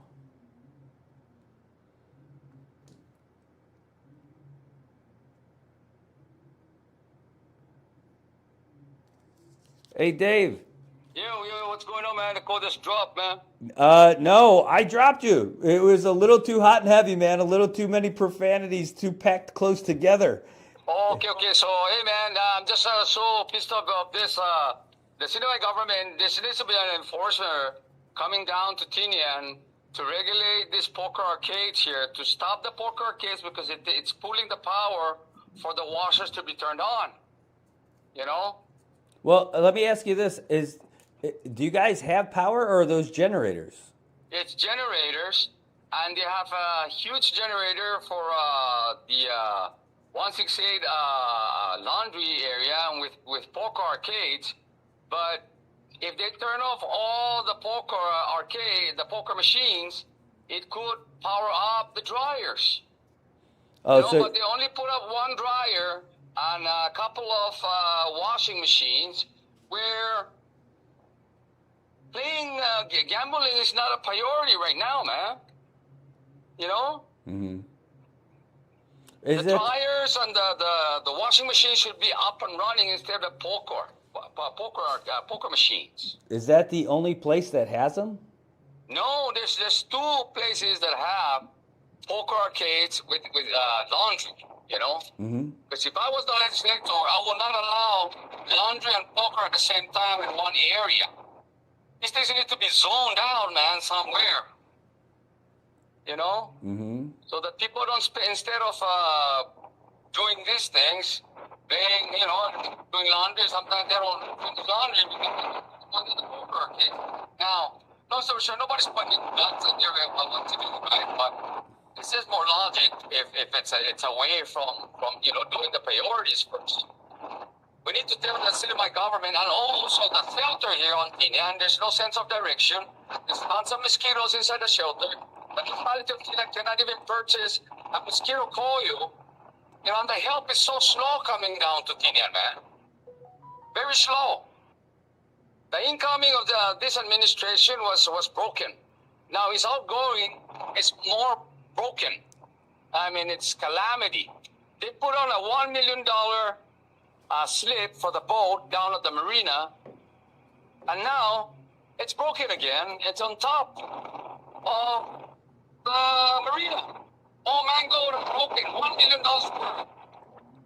Thank God, man. We're just not in the right direction here with this administration. Yeah, well, I'll tell you, with regards to the poker, I can tell you I'm no fan of it. I would Yeah, I would we be need, great we need if to wait. turn on all the laundries. Can we send somebody or the Attorney General or the finance people to turn off all the poker arcades first and let the dryers and the laundry work first? Because it's pulling all the power for the dryers if you turn on all the poker machines and the AC inside the poker and the inhalation. No, not here, not here. Down at the back. Okay, man, that's the issue here happening, and there's boots on the ground already. The military are going around the Valor, helping the people. But the municipality is so, I know it's calamity and everybody's hurting with their house and whatnot, and they lost everything. But, man, we need to get these people out. They're just milking the typhoon pay, probably. Some people are just, there for the typhoon pay. They're not helping the government. Straight over there. Okay, bro. So that's the issue, and this is David Evangelista, and you have any other concerns, man, or whatnot, let me know. Please send a mosquito coil over to the shelter here on Tinian because the kids and those people are getting bitten with the mosquitoes. Where is the main shelter? Over there? Down at the elementary, the cafeteria area, and the school, the grounds. Are there a lot of people in we're there? lining up. I don't know why they have a single file line up for food when they can do at least 3 single file. So that it's faster distribution, Mm-hmm. Yeah, and then you got a lineup of gas, I mean, like, the owner of the business is open up all the way to 8 o'clock for gas now. It exceeds the time of his business, so he might be losing money, but he's helping the people, man. And he also, the Hohala Foundation, Mr. Philip Long and Arlie Long, they're distributing a lot of food out to the public too, That's great. So they're doing great. And I don't know, the Sinamay government is kind of slow with all the help going around Tinian. Now the mosquitoes start to come out really brutal and all kinds of insects. So we need to send probably a Nokoi down here, and I know even Saipan is devastated too. So let's help out each other here, and Samaritan Purse. And they keep fighting over who has the most experience of Samaritan Purse and whatnot. Never mind all that, man. Just bring all the water here to the island of Tinian. And this is one thing about FEMA is it's too slow, man. They should just phase it out and give the Sinamay government the money to fix the broken things and the infrastructure and stuff. See, they never repair the U2 damage. Now it's doubled up. Yeah, I'll tell you what, Dave, I had a conversation with somebody just about this 2 days ago. And they were telling me that they think that one of the compounding factors about this was about complacency from the folks who are running the show for the past decade. Right. I totally agree with that. And I was totally on the listening end of this conversation, but that was one of the main themes. Someone who's not happy at all with that level of complacency, and now we're suffering more because of that complacency over the time of the past 10 years. That's one of those talking points from this person that we were chatting with.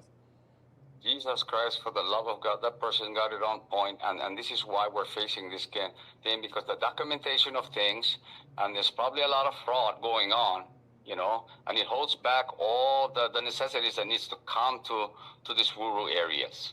Mm-hmm.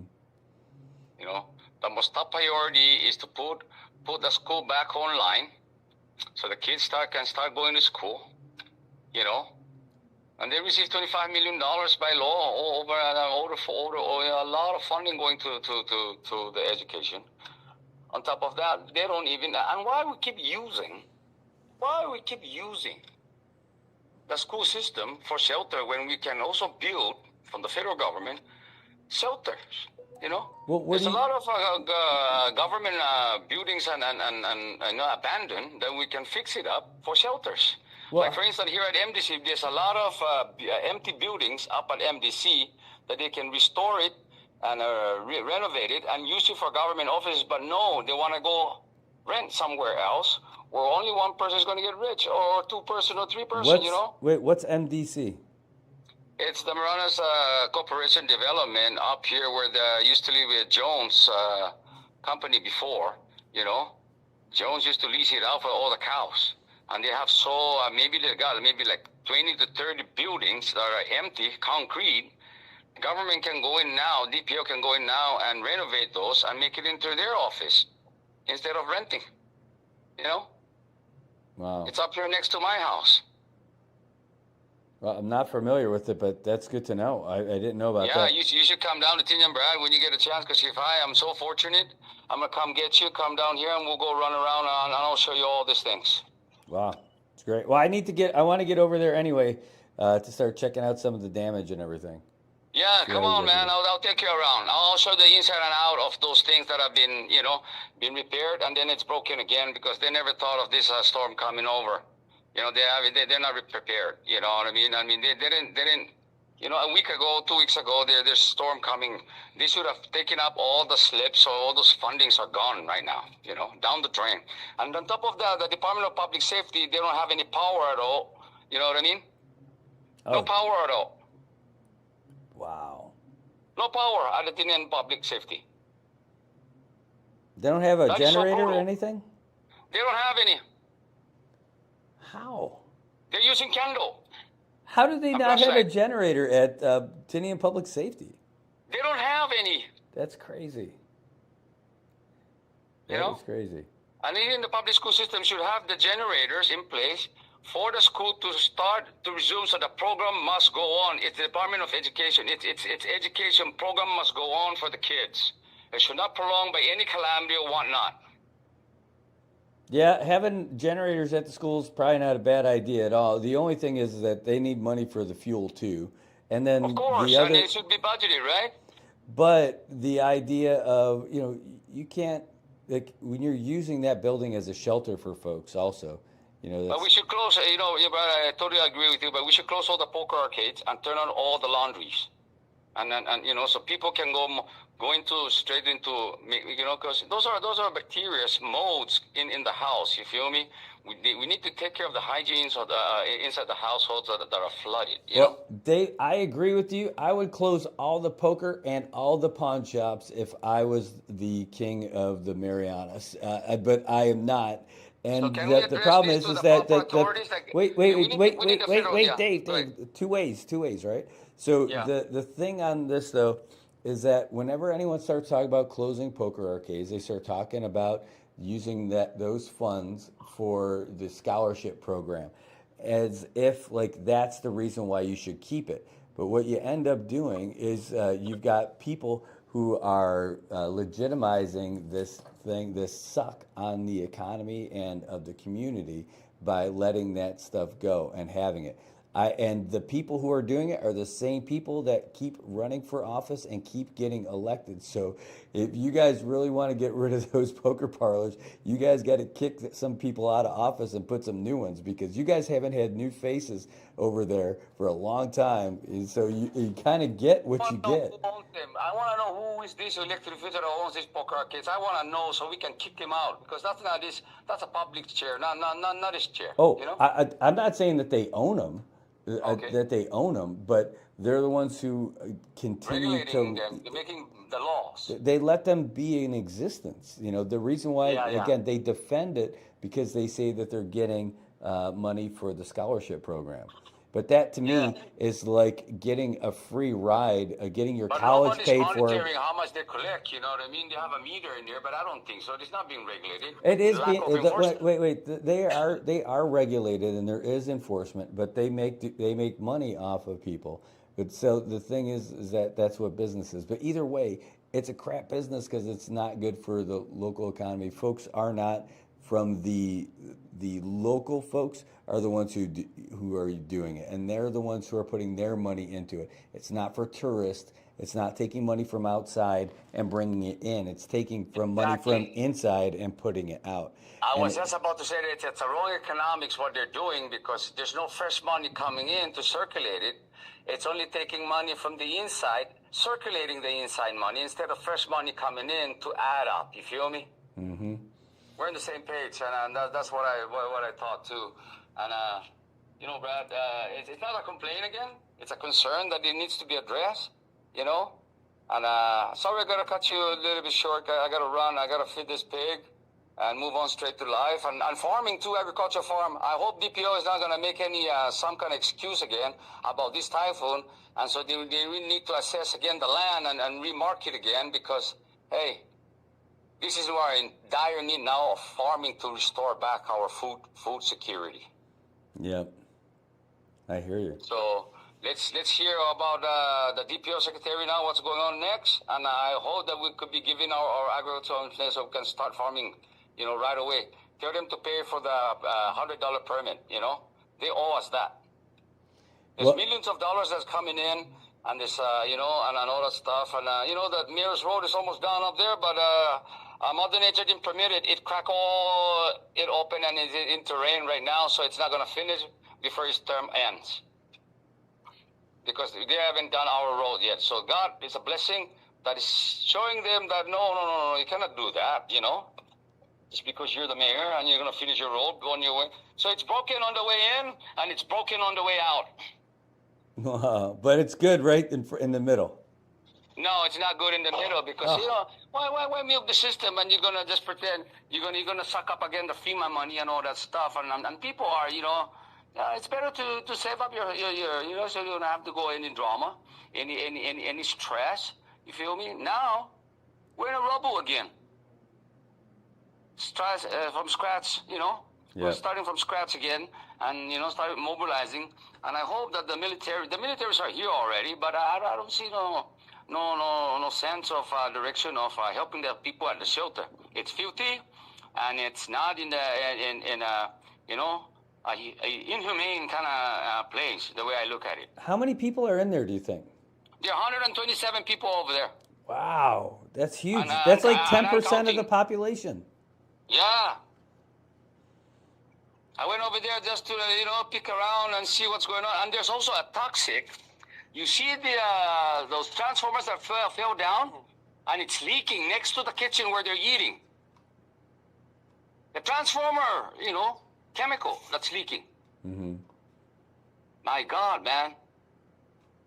I don't know why they only now they cone it off. That's why they remove me from the shelter, and they accuse me of stealing sugar. What? You guys have sugar that you're like packets? No, not packets. Somebody's sugar was missing, and they blame it on me. So they took me because the officer told me to go down the shelter because it's safer, right? Right. But hey, I can make it on my own out here, man. Well, how's your house? I have a container house, and and I'm living in it right now. And I have my cousin Philip that he has, helping me out too. So, we'll see what's going to happen before the end of the day. End of all this crisis. There's more to be talking because there's briefing and debriefing of what's going on. You know what I mean? Mm-hmm. And I don't know where's the governor. Where's our governor? He's supposed to come down and visit us. This is CNMI governor, not the Saipan governor. Well, I thought he went there already. I thought he went there a couple days ago. I didn't even see him. He went here probably flying around a helicopter and then go back to Saipan. He never stand foot on the ground to see what's going on. You gotta look at Trump, and then they need to improve the internet system too. Yep. Well. Yep.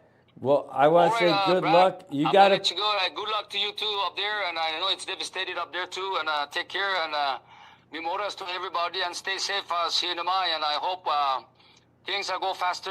Things will go faster with all the help and with all the Samaritan Purse that they're saying, and they're competing who has the more experience on Samaritan Purse and the YouTube. Well, man. Let me tell you something. It's not about who's experienced and whatnot. Bring the waters over here. Bring the supplies for the island of Tinian and Rhoda and what's not for Saipan. And start spreading around because this administration right now is too slow. Thank you so much. Thank you, too. Take care, Dave. We're thinking about you. All right. So that's David Evangelista from Tinian giving us an update on what's going on and his experience over there. And man, it's rough over there. It's rough everywhere, but he's sharing his experience. If you guys want to call in, let us know about yours as well. We're there for it. We're just going to give you another update. We're going to give you a couple more. The last one here, and then stuff that came in last night after we did the recovery roundup. The biggest news yesterday was about United Airlines resuming their daily flights to Saipan starting tomorrow. CPA's update last night before we left here, was that United's going to resume their Saipan Guam service beginning tomorrow, arriving at 8:50 in the morning, departing at 9:55 in the morning. They're regular Guam, Saipan, Guam flights. For today, there's 2 rescue flights that are scheduled, 8:50 this morning, so that thing's already gone, and 12:45. There's also an update on the airport itself. Jetway 2 is now operational. That's not the same thing as a Jet 2 holiday, but it is operational. So that means you're able to board into the airport on Jetway number 2, and they've also got 2 stair carts as backup. Both runways are clear, but flights are daytime only due to damage to navigational aids. Airport's on generator power with limited water, and the Bank of Guam ATM at the airport is still out, and the Port of Saipan is still out, and that's where we're at for all of that. Let's see. How about the real quick, just some of the stuff that we posted late last night after we got out of here, after we did all that report. And this morning, let's read them. There is a food distribution that's happening today there's free hot lunches, 500 of them, over at the Diocese of Chalankanoa. That's going to be, I believe, at 11 o'clock, but I want to make sure I give you the exact time. Here we go. We're going to talk about this. We already did the updates for the filling stations, and we're going to talk about the unique pieces, nutrition assistance program, and that's it. Okay, so here we go. Diocese of Chalankanoa. Where are you from, Holly? Diocese of Chalankanoa is going to distribute 500 free hot lunch packs today at 11 o'clock at the Joten Daidai Social Hall at Mount Carmel Cathedral. So that's something for you. We put this up on the social media channels. We also put this up on our website. Website is nminewsservice.com. If you haven't checked it out, all of these things, all those social media things, you got to scroll down forever. They're great for getting that stuff out. But if you want to be able to see where they all are, you can check us out on the website. Tonight, we're going to give you the recovery roundup again later also. So all that stuff will be in the same place. Tomorrow, big deal, CUC has a special board meeting tomorrow to address restoration. They're going to talk about the billing. They're going to talk about their finances and all that other stuff. That's going to be tomorrow. It's open to the public. It's going to start at 9:30 at the CUC office in Dandan. Can't miss it. It's in the Joten building. If you want to go there, bring a box and bring home some free cold air, as long as it'll stay cold in that box. What else is going on? The Autism Support Group. They're going to hold a Sinlaku Relief Donation Drive for children with special needs. This is great. The organization is called Unique Pieces 670. It's an autism support group serving the CNMI. They're holding a 2-day donation drive tomorrow and Friday, and they're going to do it to collect essential supplies for families with special needs children affected by Super Typhoon Sinlaku. The drive runs tomorrow, Thursday, from 10 a.m. to 3 p.m. It's going to be at the Marianas Business Plaza. Thank you, Eric, for letting them do that. Donors are asked to call when they arrive. The group is accepting clothes, snacks, toys, bottled water, diapers, cash donations, and other essentials for children with special needs and their families. If you need more information on it, you can call April. Her number is 287-2725, or you can call Nettie at 785-1186. If that's too fast for you, it's okay. You can find it on nminewsservice.com. You can also find it on our social media channels. All of them, they have it. You got it. Great to see you guys. Yeah, I'm with you on that too, PJ. It's great to see them coming out. And Bruce, yeah, good morning to you, man. You got it. We got one more thing that came out yesterday after we did the updates, and that's the NAP building, Nutrition Assistance Program office is open with limited hours now through the 29th. They're open from 7:30 in the morning to 11:30 in the morning, all the way through the 29th. Okay, and they're still subject to change in case of any emergency. If you want to give them a call on Saipan, it's 237-2800. And Tinian, it's 433-9330. And on Rhoda, it's 532-9330. 9354. And they've also got their information online as well. I don't know. I just saw something.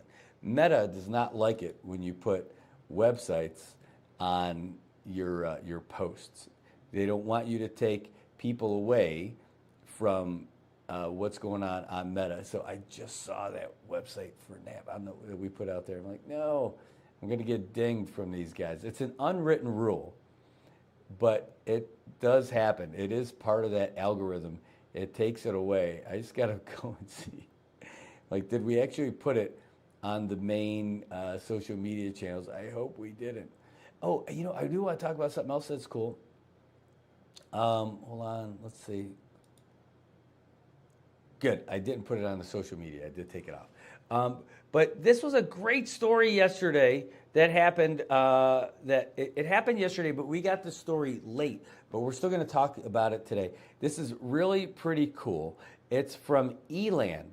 Eland, they're Kensington, they're PIC in Coral Ocean Point. They donated $100,000 to the CNMI Typhoon Sinlaku recovery.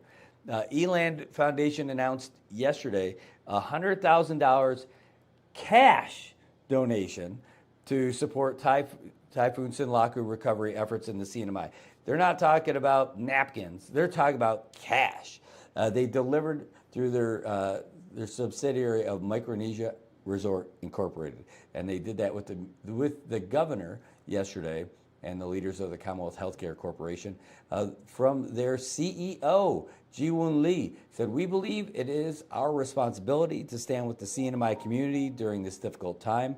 We hope this contribution will support urgent recovery needs and help the community return to normal as quickly as possible." Eland Foundation also preparing to provide relief supplies with additional shipments to be coordinated once logistics and transportation arrangements are finalized. This is also their GM, Young-Kyu Jung, saying, "As a long-term investor and operator in the CNMI, we're deeply committed to supporting the community, not only through times of growth, but also in times of hardship." And so Eland, they operate, like we said, Kensington, PIC, and COP. The company said that they're going to continue working with local government and community organizations to support the recovery and rebuilding efforts in the weeks ahead. They were also joined by the First Lady of First Aid, CHCC Chief Executive Officer Esther Munya, and Director of Public Health is her unofficial title.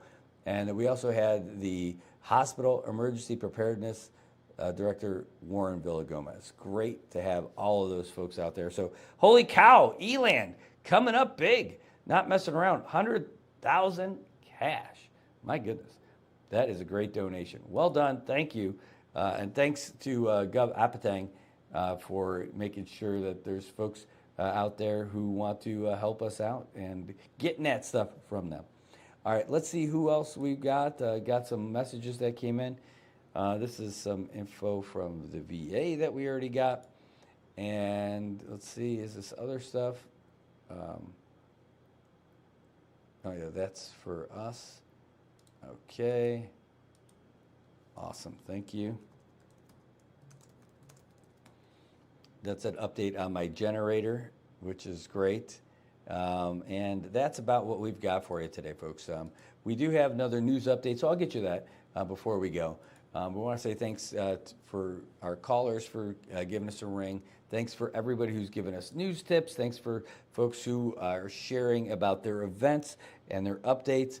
If you know of things that are happening and you send them to us, we're able to get them out to the community. There were people who have been asking specifically if we could do like the regular donation and distribution things. As soon as we know about them, we put them out. So appreciate all that other stuff. Just going to do a real quick refresh to make sure that this is the latest one. And it is. So we've got another news update from the Associated Press. So we're going to get that to you right now. And then we're probably going to wrap it up. So we'll see you in a little bit, Marianas. Tonight we'll be on again for the Recovery Roundup. That's going to have all the updates that happened since last night's broadcast. All right, so here's the updates.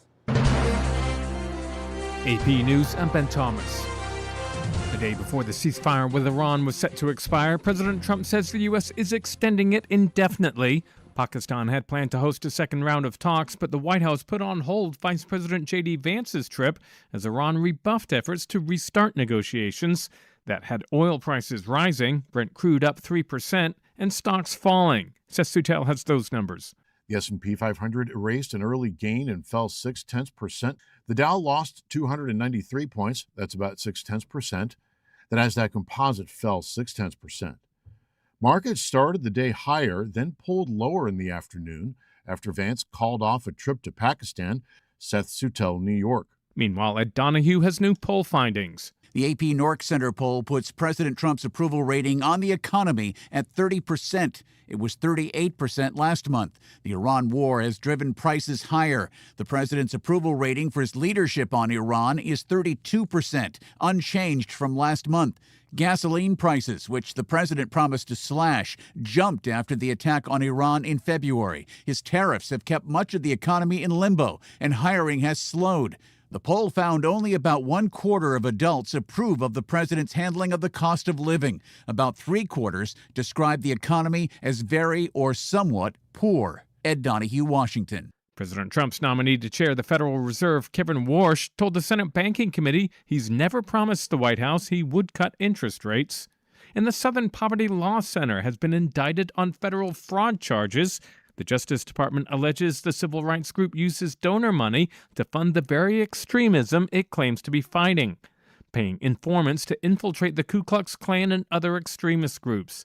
The SPLC says it will vigorously defend itself. This is AP News. Jennifer King has the latest on 2 U.S. officials killed in a vehicle crash in Mexico over the weekend. 2 Americans initially ID'd as U.S. Embassy officials were working for the CIA. That's confirmed by several sources who spoke to the AP on condition of anonymity. Authorities in Mexico say they were returning from a raid to destroy a criminal drug lab in northern Chihuahua state. 2 Mexican investigators were also killed. Discrepancies in the initial accounts highlight the tension over expanded U.S. involvement in Mexico's security operations. The U.S. Embassy said they were supporting Chihuahua's efforts to combat cartel operations. Chihuahua's state prosecutor said they were instructors carrying out regular training duties, but walked those comments back after the incident came under scrutiny from President Claudia Sheinbaum. She said she knew nothing of a joint operation, but acknowledged that state officials and the U.S. were working together. I'm Jennifer King. There's more news at apnews.com. I'm Ben Thomas. Thanks for listening. If you see something, say something, and stay anonymous. Call Crime Stoppers at 234-7272 or submit a tip online at nmicrimestoppers.com.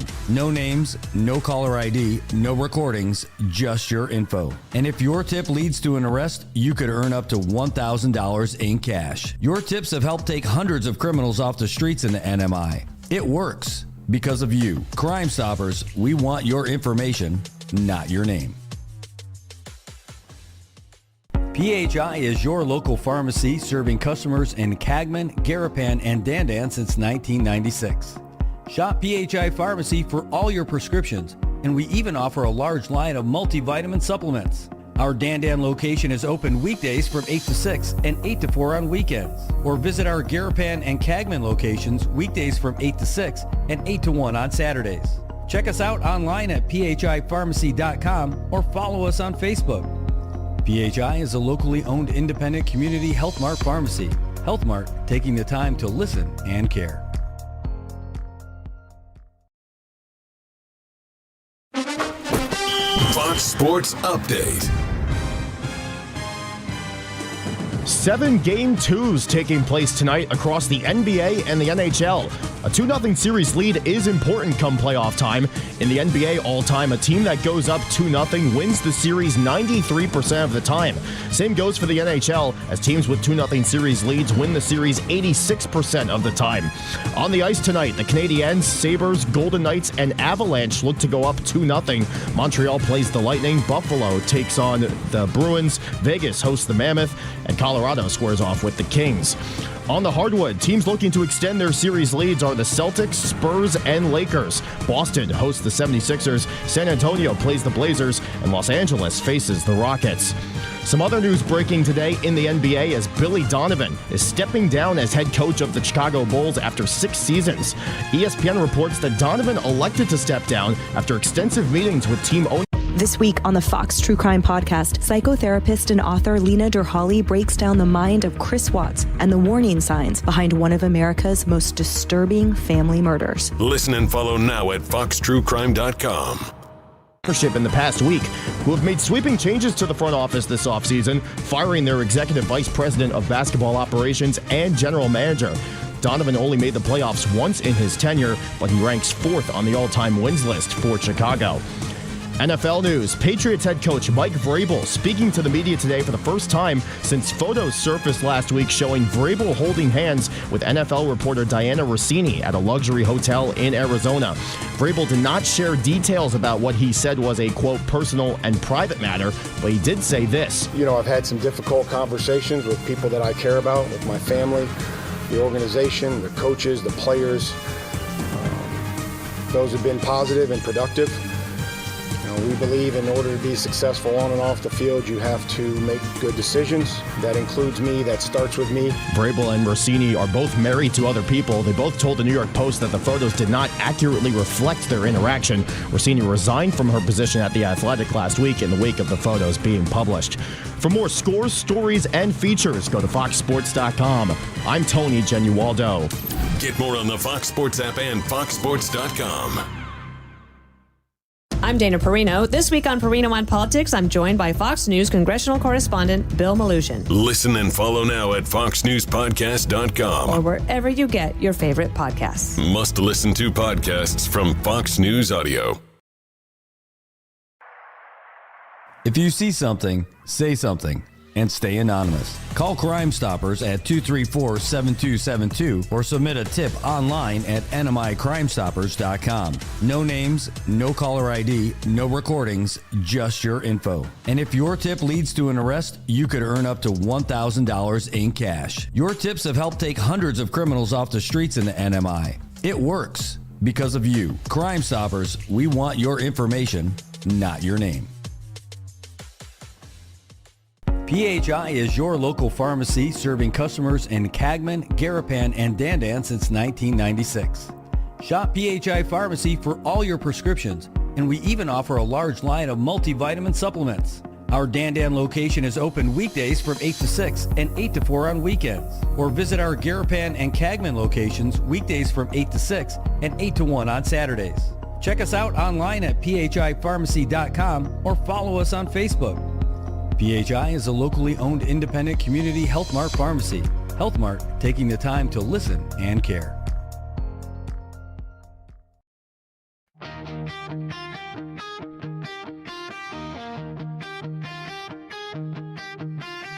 Golden sands under my feet, waves crashing loud, a steady beat. Palms swaying left, swaying right. Endless blue from day to night. Siren calling, feel the breeze. Taste the ocean, salty seas. Siren calling, hearts collide. Paradise where dreams reside.